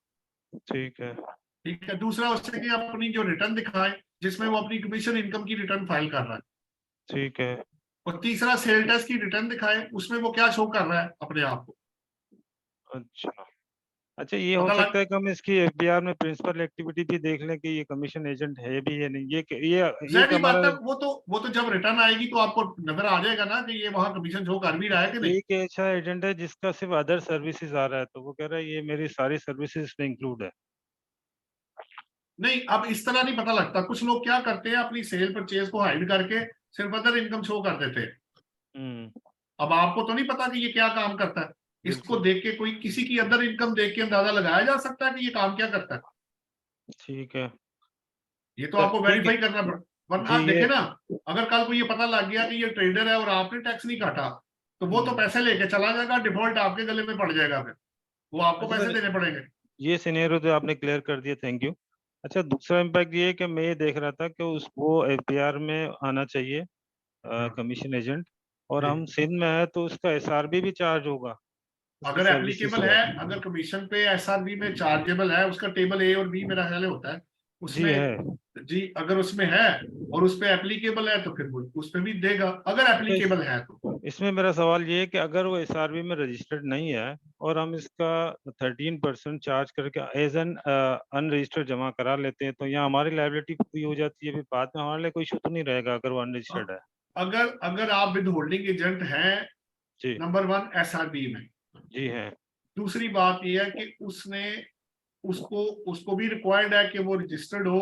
अगर लॉ ठीक है। एप्लीकेबल है और आप विद होल्डिंग एजेंट पे आपने उसका पूरा टैक्स काटना है, तो फिर जी आप जो भी एप्लीकेबल है, 50% है, पूरा है, 1/5 है, जितना भी है, आप जी as a withholding agent अपना ओब्लिगेशन जो है वो डिस्चार्ज करेंगे और वो आप जी। जमा करा देंगे। सर वो रिपीट करेंगे जो आपने कहा था कि इसकी जी, 3 मैंने चीजें सिर्फ हो इतना रही है, कहा एजेंसी कि कमीशन। अगर आप विद होल्डिंग एजेंट हैं और जी जी उसकी उसकी एक्टिविटी पे सेल टैक्स सर्विसेज पे एप्लीकेबल है या कमीशन पे, और जी अगर विद होल्डिंग लॉ ये कहता है एसआरबी का कि आपने काट के पूरा जमा कराना है, तो जी। फिर आप उसका काट के पूरा जमा कराएंगे।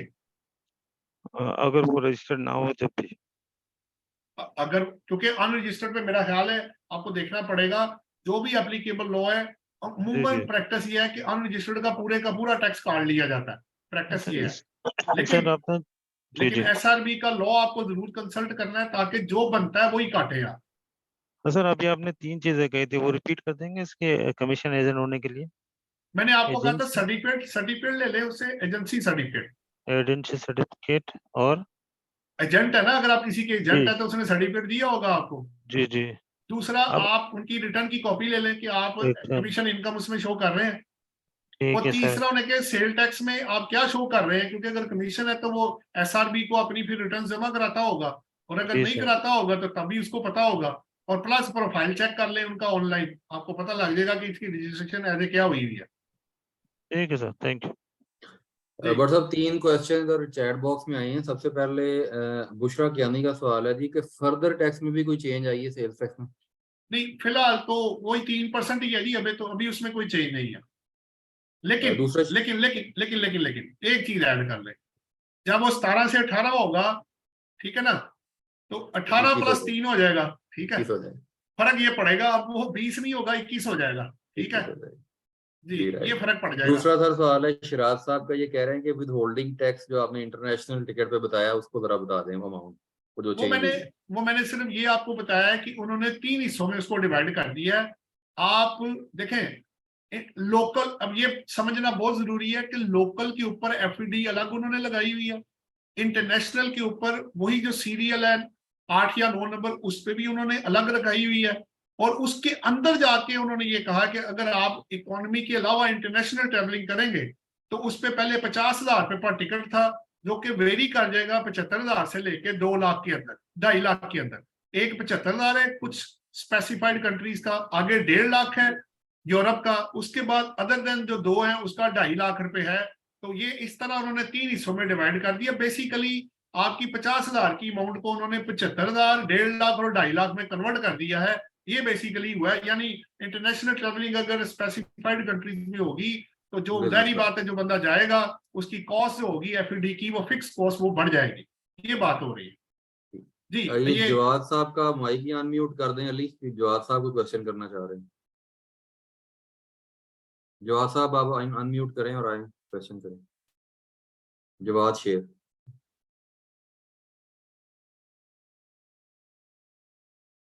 जवाद साहब अगर आप सुन रहे हैं तो काइंडली अपना माइक अनम्यूट करें और क्वेश्चन करिए। अगर आप चैट बॉक्स में लिखना चाहते हैं तो फिर चैट बॉक्स में लिख दें सवाल। हाँ अली, इनका माइक अनम्यूट करिएगा जवाद शेर का। यहाँ पे लिख दीजिए क्वेश्चन अपना, यहाँ लिख दीजिए, हम आंसर कर देते हैं जवाद साहब। ये सर जो अभी हम डिस्कस कर रहे थे ये इंटरनेशनल ट्रैवल, ये बिजनेस क्लास की बात हो रही है ना, first class business club club और उन्होंने फर्स्ट लिखा क्लास। हुआ है। हाँ हाँ जी, जी, 3 फर्स्ट क्लास 3 है, और वो भी इकोनॉमी के अलावा। इकोनॉमी पे एफडी अलग से, इसका ये मतलब नहीं कि इकोनॉमी पे नहीं है, उन्होंने लगाई हुई है एफडी उसके ऊपर भी। जी जी। ये बताना बहुत जरूरी है ना, वरना कंफ्यूजन क्रिएट हो जाएगी। मोहम्मद फहद साहब जी, फहद साहब करिए क्वेश्चन।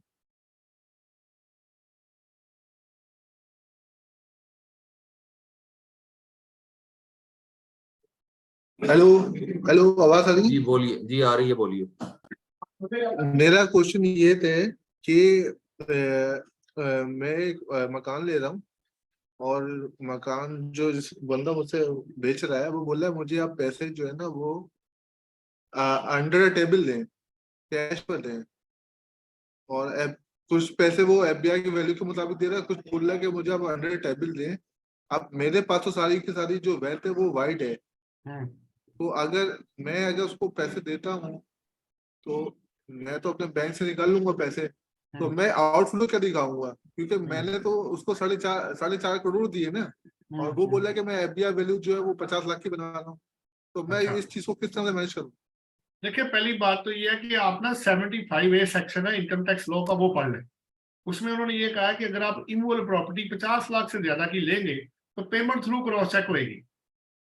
तो अंडर द टेबल तो ओवर द टेबल तो खत्म हो गया, अब चला गया वो बैंक के अंदर, ठीक हो गया, पहला पॉइंट। और अगर आपने ऐसे ना किया तो आपको 2 तरह से नुकसान होगा। नंबर 1, अगर आपने बिजनेस एसेट खरीदा तो डेप्शन नहीं मिलेगी। अगर आपने पर्सनल एसेट लिया तो जब आप बेचेंगे तो वो कैपिटल गेन पर्पज के लिए कॉस्ट लो नहीं होगी। 2 बातें होगी। और तीसरा इंपैक्ट आप पे ये पड़ेगा, यानी 2 में से कोई एक आपको पड़ेगा, और अगर आप दोनों तरह के लेंगे तो दोनों इंपैक्ट पड़ेंगे। यानी अगर मैं बिजनेस का भी लेता हूँ और पर्सनल भी लेता हूँ, तो बिजनेस में डेप्शन गई और पर्सनल में मेरे पास मेरी कॉस्ट गई कैपिटल गेन पर्पस के लिए। और आखिरी पॉइंट ये है कि अगर आपने ऐसे किया तो 182 सेक्शन में उन्होंने एक सीरियल ऐड की है कि एफएमवी का 5% आपको पेनल्टी भी पड़ेगी, ये भी जरा ध्यान में रखिएगा।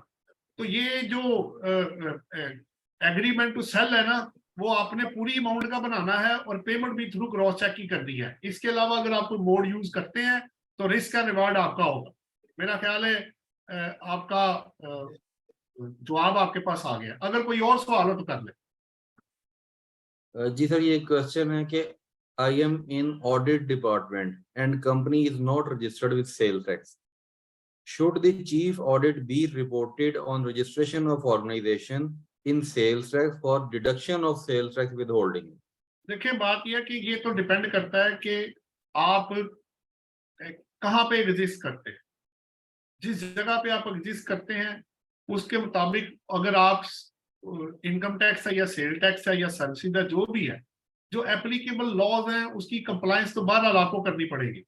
रजिस्ट्रेशन अगर एक कंपनी 10 साल तक रजिस्टर्ड नहीं होती तो क्या पैसे कमाती रहे, तो क्या एफबीआर और जो एसआरबी या जो आपकी रिस्पेक्टिव टैक्स अथॉरिटीज है वो मुंह देखती रहे? क्या वो वेट तो नहीं करेंगी? वो कहेगा ठीक है भाई आपने पैसा कमाया है और अगर टैक्सेबल एक्टिविटी अगर आपकी एग्जम्पशन नहीं है या एनपीओ नहीं है या अदरवाइज नहीं है तो आपने, अब तो एनपीओ के लिए भी कानून बड़ा सख्त बना हुआ है जी। अब तो इदारा जो भी चलाएगा उसको कंप्लायंस ऑफ लॉ करनी पड़ेगी। और दूसरी बात यह है ignorance of law is no excuse.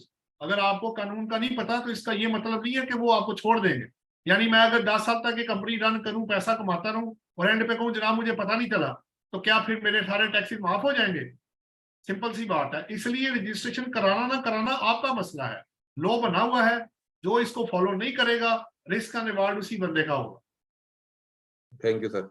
अच्छा, मेनली मैं दोबारा एक दफा रिवाइज कर दूं कि ऑडियंस से कि हम बेसिकली डिस्कस कर रहे हैं जो अमेंडमेंट है 2023 में जो अमेंडमेंट आई है उसको डिस्कस कर रहे हैं। अगर उससे रेलिवेंट क्वेश्चन है तो मोस्ट वेलकम। व्हाट्सएप की मेहरबानी है कि वो हमें टैक्स लॉज के हवाले से कोई भी क्वेश्चन अगर आप रेज कर रहे हैं तो उसका आंसर कर रहे हैं। लेकिन प्रायोरिटी हमारा आज का टॉपिक ऑफ डिस्कशन जो है वो ये जो अमेंडमेंट अभी आई है रिसेंटली ये है। पर साहब इसमें जो एक्साइज के हवाले से इन्होंने अमेंडमेंट्स की हैं, आप क्या समझते हैं ये जो जैसे इन्होंने सिगरेट को बहुत हायर एंड पे ले गए, जूसेस, स्क्वैशेस, एयरेटेड वाटर, ये सारी चीजों को इन्होंने ऑल टुगेदर उठा के इन पर अच्छा फिर टैक्स रेट भी फर्क है, वो 13% से 20% कर दिया, उसको 10% पे ले आए। वो हर एक ये आपको क्या लगता है ये बेसिकली एक तो प्रेशर तो है आईएमएफ का, लेकिन इससे एक अजीब मार्केट में एक अजीब कैओस ही नहीं क्रिएट हो जाती सर? जी बिल्कुल ऐसे ही है। देखें अब सिगरेट एक ऐसी आइटम है, अब सीमेंट है, सबसे ज्यादा आपको पता है यूजेज उसका होता है। अब सीमेंट का तो नंबर ऑफ प्लेसेस पे, चाहे बिजनेस है, पर्सनल है, कमर्शियल है, इंडस्ट्रियल है, हर जगह पे सीमेंट का इस्तेमाल है। उसके बगैर तो कोई चीज बनती नहीं ना। आप तो दीवार भी खड़ी नहीं कर सकते, वहां भी आपको सीमेंट लगाना पड़ेगा। तो बात यह है कि इम्पैक्ट ऑब्वियसली लोगों के ऊपर अब जाना ही है। और प्राइसेस आपके सामने है। अभी लोग वो सिगरेट पीने वाले ऑब्जेक्शन कर रहे थे आपने हमारे सिगरेट बंद करा दी है। तो मैंने कहा भाई बात यह है कि यही पैसे बचा के कोई शरबत पी लेना ना, ये भी देखो तुम्हें सेहत के लिए मुजर भी तो है ना। वो आइटम भी तो ऐसा ना कि आपको नहीं करना चाहिए। आप बहरहाल बात प्राइसेस जो है नहीं बहुत जंप करेंगी, सिगरेट्स की स्पेशली कर गई हैं। वो बता रहे हैं कि जो डबल प्राइस से भी ऊपर वो चला गया है, उसने जाना ही था, जहरी बात है, क्योंकि उसकी ड्यूटी उसके ऊपर जो है वो बहुत ज्यादा हो गई है। तो इम्पैक्ट तो आएगा नहीं, अब हर चीज पे आएगा इम्पैक्ट। तो 17 से 18% का भी आना है इम्पैक्ट, तो गैदरिंग वाले का भी आना है, हर चीज का इम्पैक्ट। क्योंकि अल्टीमेटली तो जिसने चीज कंज्यूम करनी है उस पे आना है बेसिकली। और जो रही बात विद होल्डिंग की, तो उसमें उन्होंने नेट भी बढ़ाना है और टैक्स भी कलेक्ट उन्होंने करना है। पर्पल बड़ा उनका क्लियर है, 170 बिलियन से लेके 200 बिलियन उन्होंने इकट्ठा करना है जी। अच्छा सर, मैं एक छोटा सा ऐड कर दूं, अब्दुल सलाम साहब को थोड़ी सी मसरूफियत की वजह से माजरत ले ली है उन्होंने, तो वो हमें अब डिसकंटिन्यू कर रहे हैं। हम इसको कंटिन्यू करते हैं। सर मैं एक चीज इसमें थोड़ी सी मजीद ऐड करना चाहूंगा कि जो थोड़ा सा बाद लोग होते हैं वो बेसिक ना क्वेश्चन एप्लीकेबिलिटी ऑफ लॉ के हवाले से पूछते हैं, तो हम उस पे आते हैं। जो सर ये विद होल्डिंग है, फंक्शंस गैदरिंग का, इस पे इन्होंने एक बड़ी कैटेगोरिकली प्रेस्क्राइब्ड पर्सन को भी क्लियर किया है। आप क्या समझते हैं, इसका मकसद ये तो नहीं है कि जो ओपन लॉन में कैटरिंग किसी से करवा रहे हैं, खाना कोई बना के दे रहा है, सजावट कोई कर रहा है, तो वो 4-5 लोग जब इकट्ठे हो जाते हैं तो उन्होंने प्रेस्क्राइब पर्सन में हर एक को अलग अलग आइडेंटिफाई कर दिया है? इसको थोड़ा सा एक्सप्लेन करिए। उन्होंने उनको जो वहां पे डायरेक्टली सप्लाई करे या इनडायरेक्टली करे, वो जिसका लोन या जिसका वो प्रेमिसेस है, उन्होंने उसको विद होल्डिंग एजेंट बना दिया है।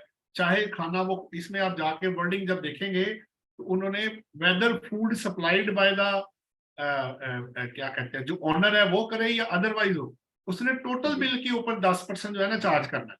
अगर मेरी सर्विस की इनकम 50,000 है और फूड आया 1.5 लाख रुपए का, तो अब आपको 2 लाख के ऊपर जो टैक्स है 10% काटना होगा, इरिस्पेक्टिव के फूड आपने सप्लाई किया, आपने बिल उसको दिया या नहीं दिया। उन्होंने जिम्मेदारी उस बंदे पे डाल दी है जो इसके अंदर विद होल्डिंग एजेंट बनेगा, उसने उनको पकड़ लिया।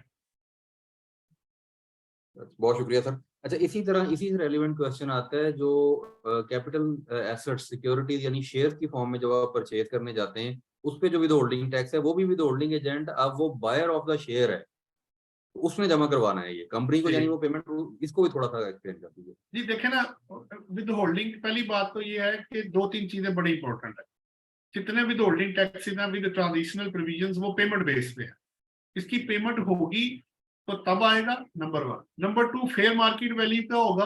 और तीसरी बात यह है कि एडजस्टेबल टैक्स होगा। और चौथी बात यह है कि ये उसको मिलेगा जो सेलर होगा, ये परचेजर को नहीं क्रेडिट मिलना। ये पेमेंट आपने जिसको किया ये क्रेडिट उसको मिलना है, क्योंकि ये विद होल्डिंग है।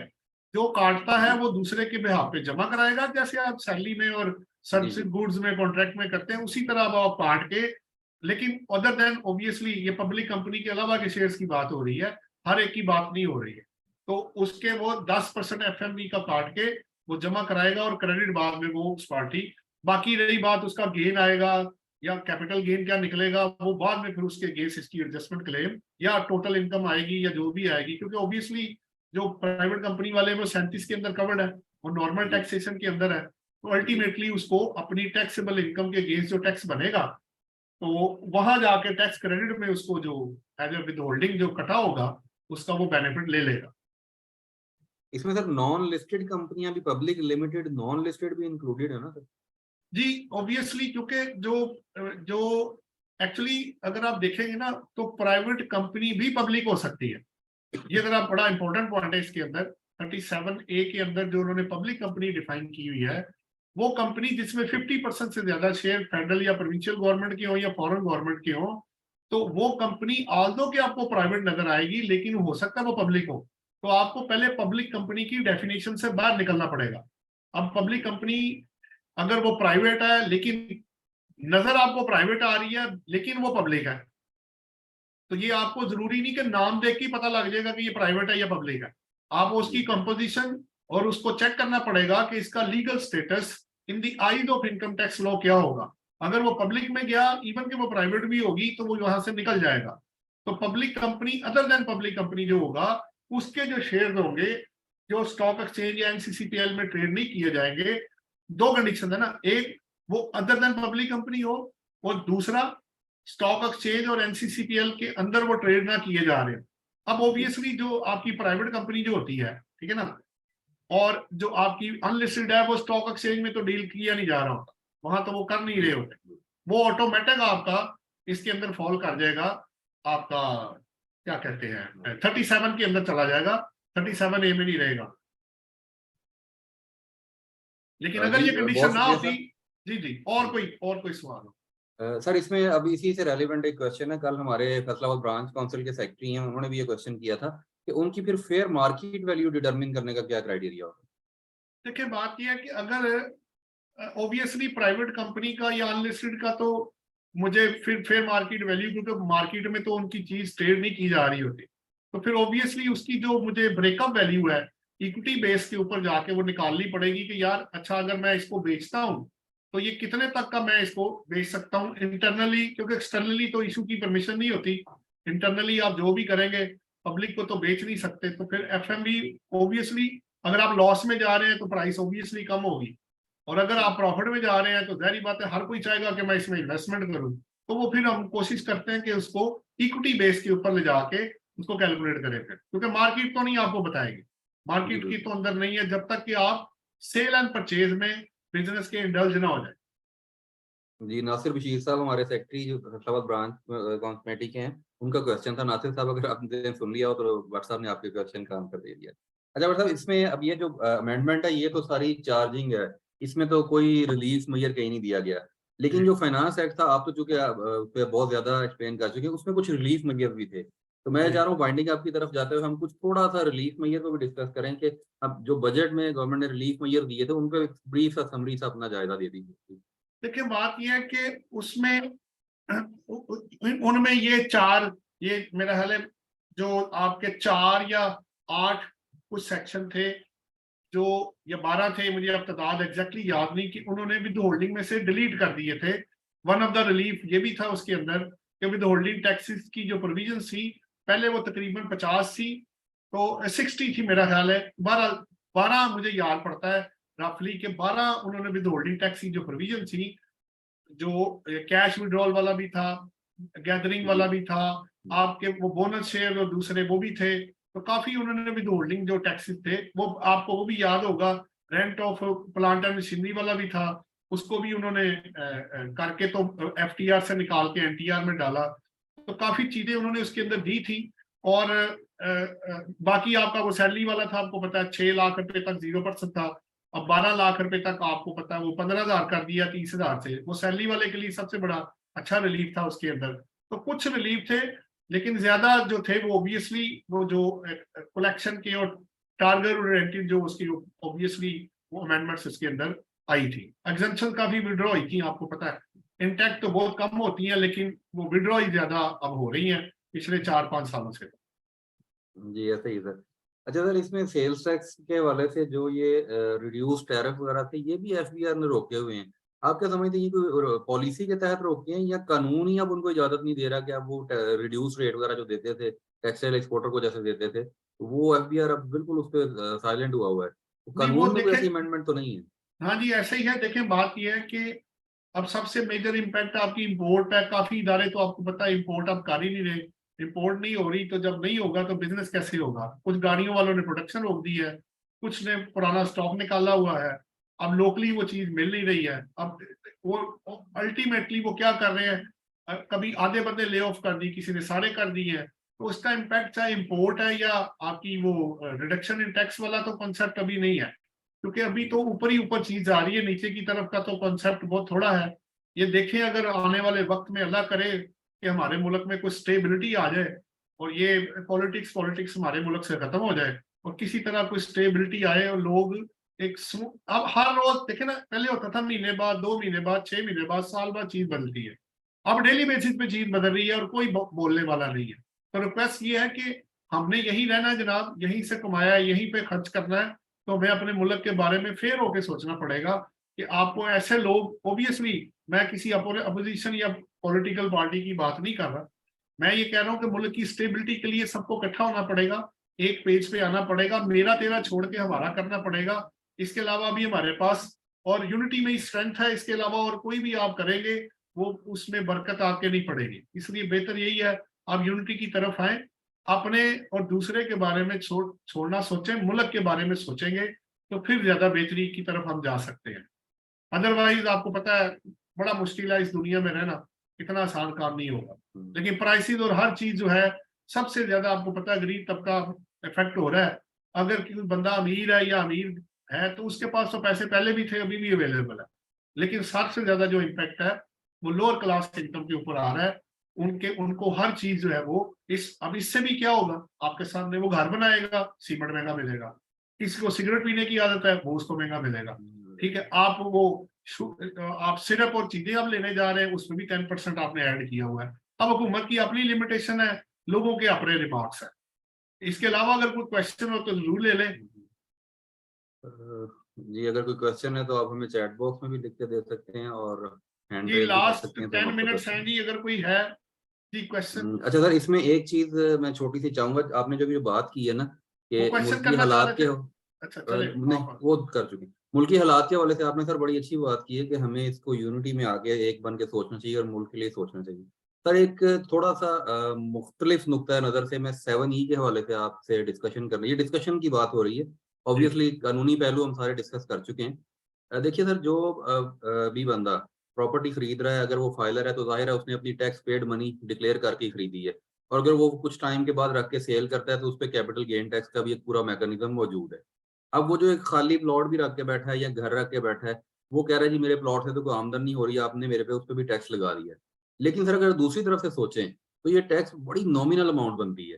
तो अगर मुल्क के लिए थोड़ा सा आगे आना हो तो जो लोग इतनी इन्वेस्टमेंट कर सकते हैं कि अपने घर, बिजनेस, कारोबार और 2.5 करोड़ के अलावा प्रॉपर्टियां रखते हैं, तो उनको इतनी अमाउंट थोड़ी कंट्रीब्यूशन की तरफ सर इसको इस एंगल से भी सोचना चाहिए कि नहीं? जब इस जब पे आप हमने क्या कह रहे हैं?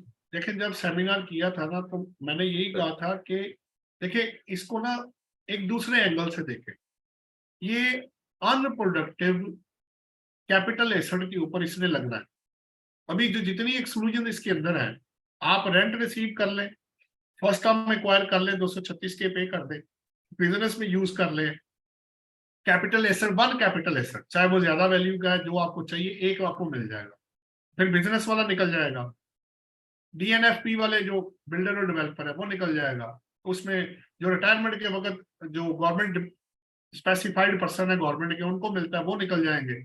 सो बात यह है कि बाकी तो फिर बचा वही ना कि जो आपने रखा तो हुआ है लेकिन आप कर नहीं रहे उसके ऊपर कुछ, रेंट पे दिया हुआ है तब भी निकल जाएगा। उसके बाद 25 मिलियन है, लिमिट तो खैर इतनी ज्यादा नहीं है 25 मिलियन, लेकिन मैंने शुरू में क्या कहा कि मैं तीनों लॉस के अगेंस्ट नहीं हूं, लेकिन जिस तरीके से आप लगा रहे हैं उस तरीके को थोड़ा सा डिवाइस कर ले, लगना चाहिए, बिल्कुल लगना चाहिए। मैं अगर कोई बंदा करोड़ों रुपए बेनिफिट ड्राइव कर रहा है तो चंद हजारों रुपए दे के तो वो मुल्क की खिदमत भी कर सकता है, ऐसा कोई मसला नहीं है, ठीक है।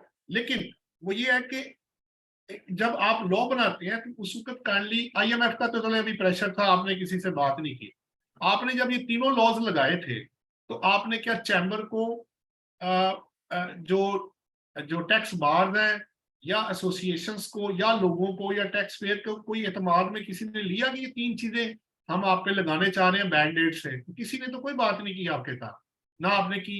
अब वो तीनों देखें कोर्ट्स में पेंडिंग पड़े हुए।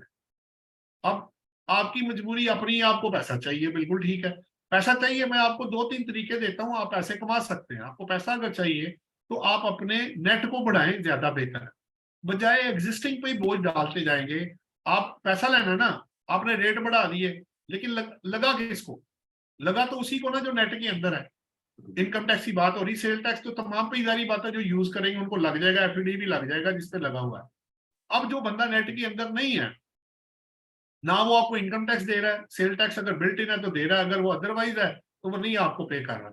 तो आपने BTB पहले बंद किया, वापस रिवाइव किया, तो ब्रॉडनिंग ऑफ टैक्स बेस को आप रखें। उसके अलावा देखिए 60 लाख में से 35-36 लाख रिटर्न आप लेते हैं, तो आप कब तक पूरी कौम का बोझ सिर्फ 35-36 लाख इनकम टैक्स वाले लोगों को ही चार्ज करेंगे?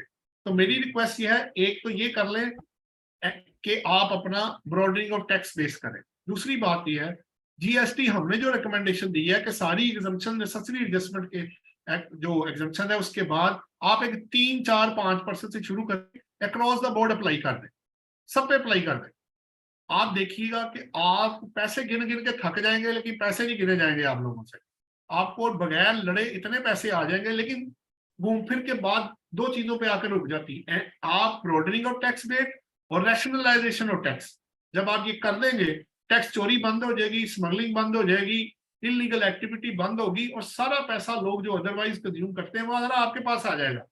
पैसा चाहिए, अच्छा अगर आपको लगे कि 1 साल करने के बाद यार उतना पैसा नहीं आ रहा तो वापस आ जाइएगा, आपको कौन रोक सकता है? आप जब मर्जी चाहे कानून पास कर सकते हैं, लेकिन आप तरीका अडॉप्ट करके तो देखें।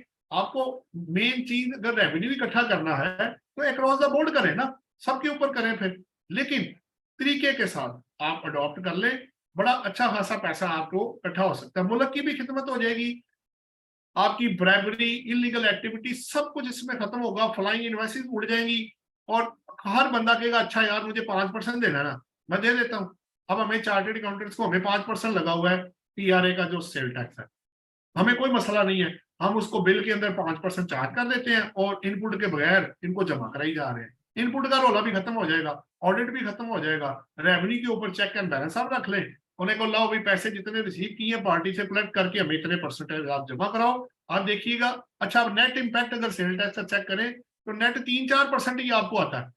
लेकिन ये सब कुछ लड़ने के बाद और इतनी बहस और इतना सेल टैक्स बढ़ाने के बाद आपको इकट्ठा हो रहा है, तो कबाहतें भी दूर हो जाएंगी, हर्डल सारी खत्म हो जाएंगी और सिंपलीफाई हो जाएगा। लेकिन ये कहने में बहुत आसान है, करने में बहुत मुश्किल है। पिछले 5 साल से हम लोग कह रहे हैं, लेकिन देखें अल्लाह करे अगर कोई बंदा सुन ले, अगर वो इस पे इम्प्लीमेंटेशन कर सके तो फिर असल में बात बनेगी कि क्या होता है। दूसरा ये है कि ताली दोनों हाथों से बजती है। मैं हर फोरम पे ये कह चुका हूँ कि पाकिस्तान की बैलेंस शीट बनवाएं, ऑडिटेड बैलेंस शीट, वो बहुत जरूरी है ताकि सिर्फ लोगों पे बोझ ना डालें। जो पैसा आता है उसका हिसाब भी पूरा का पूरा लोगों को मिलना चाहिए कि आपका पैसा कहाँ कहाँ खर्च हुआ।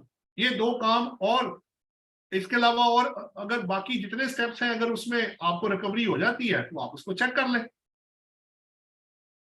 जी 5 मिनट और हैं जी, अगर कुछ और क्वेश्चन हो तो जरूर ले लें।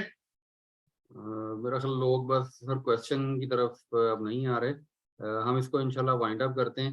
मैं एक रेस हुआ है जी, हाँ, अब्दुल रहमान साहब। जी अब्दुल रहमान साहब।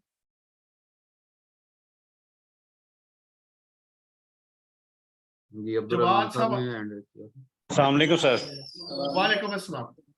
सर सॉरी, वो पहले ना मेरा डिस्कनेक्ट हो गया था तो वो क्वेश्चन बीच में रह गया, आपकी आवाज भी बीच में ब्रेक हो रही थी। इससे पहले सर कि फिर रह जाए आप सवाल कर लें, छोड़े सारी चीजें। सर वही सर, वो 7E के बारे में था। मैंने ये अर्ज की थी कि ये डबल टैक्सेशन हो रही है, जैसे कि कोड में भी यही कहा जा रहा है कि ये प्रोविंशियल डोमेन में आता है, ये फेडरल में डोमेन में नहीं आता। तो प्रोविंस तो sir already excise and taxation वाले लगा रहे हैं, तो ये डबल टैक्सेशन पे आपके व्यू चाहिए था। नहीं, आप देखें, अब 2 चीजें मुख्तलिफ है ना। उन्होंने आपके एसेट पे टैक्स नहीं लगाया, उसकी इनकम पे, डीम्ड इनकम पे टैक्स लगाया ना। डबल कैसे हो गया? सर यहाँ पे भी ये एक्साइज एंड टैक्सेशन वाले हैं ना, ये भी ओपन प्लॉट के ऊपर डीम्ड रेंटल इनकम ही कंसीडर कर रहे हैं उसको। GARV gross annual rental value. वो सुन ले, वो आप जो पे कर रहे हैं वो प्रॉपर्टी टैक्स है, ठीक है। वो आपकी रेजिडेंशियल और जो कमर्शियल प्रॉपर्टीज है उनके ऊपर जो उन्होंने लगाया हुआ है वो प्रॉपर्टी टैक्स का, मेरा 1958 है शायद लॉ है उसका, प्रॉपर्टी टैक्स का। उसके मुताबिक मैं खुद भी, चूंकि ऑफिस मेरा है तो मैं खुद भी प्रॉपर्टी टैक्स घर का और दफ्तर का पे करता हूँ, वो अलग है। और 7E उन्होंने लगाया आपकी इनकम के ऊपर, एसेट के ऊपर नहीं लगाया। अगर वो सुने, अगर वो अनकॉन्स्टिट्यूशनल होता तो सिंध हाई कोर्ट और जो आपका जो था उसकी फेवर में ना करता कि ये डबल है, फिर वो डबल होता तो फिर उसको डिलीट कर देते या ओमिट कर देते वो। तो वायरीज उसकी चैलेंज जो हुई है वो अभी 7E अलबत्ता लाहौर हाई कोर्ट के अंदर पेंडिंग पड़ा हुआ है, उसका देखिए वो क्या वो सेटल डाउन करते हैं। वो अभी तक लाहौर हाई कोर्ट ने सेटल डाउन नहीं किया, लेकिन सिंध हाई कोर्ट ने, वो आपको पता है, उसमें उन्होंने अगेंस्ट जो है वो कर दिया हुआ है। अच्छा सर, सेकंड इसमें यही था कि जो हमारा करंट सेशन है इसके सिलसिले में ही है कि जो हमारा है ये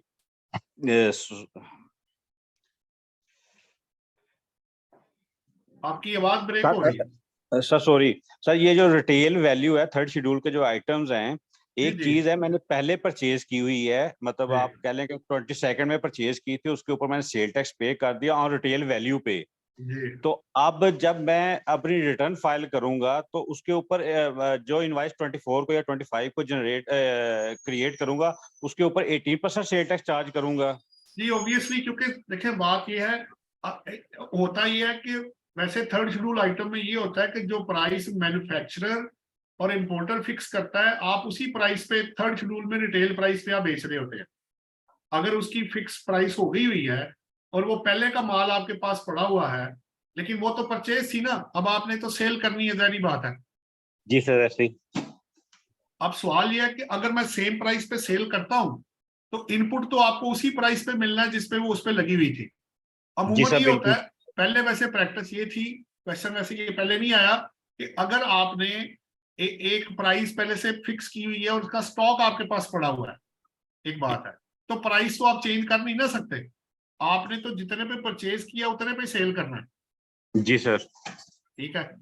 अब उस पे टेक्निकली स्पीकिंग तो जो ऑनवर्ड स्टॉक आना चाहिए उस पे चार्ज होना चाहिए, क्योंकि वो मैन्युफैक्चरर ने फिक्स किया हुआ है, आप तो चेंज कर नहीं सकते। बिल्कुल सर, एग्री।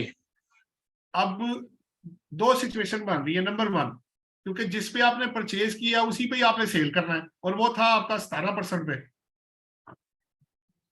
Right sir. ठीक है, तो मेरे हिसाब से अगर मैं उसको देखूं तो जो 17% वाला है उसको 17 पे जाना चाहिए, और ऑनवर्ड जो स्टॉक आपका निकलेगा, जो मैन्युफैक्चरर से आप लेंगे, वो आएगा भी 18 पे और जाएगा भी 18 पे। लेकिन सर वो जो हमारी कुछ चीजों पे पीओएस लगा होता है, तो वो पॉइंट ऑफ सेल है, वो तो 18% सब पे ही लगा देगा।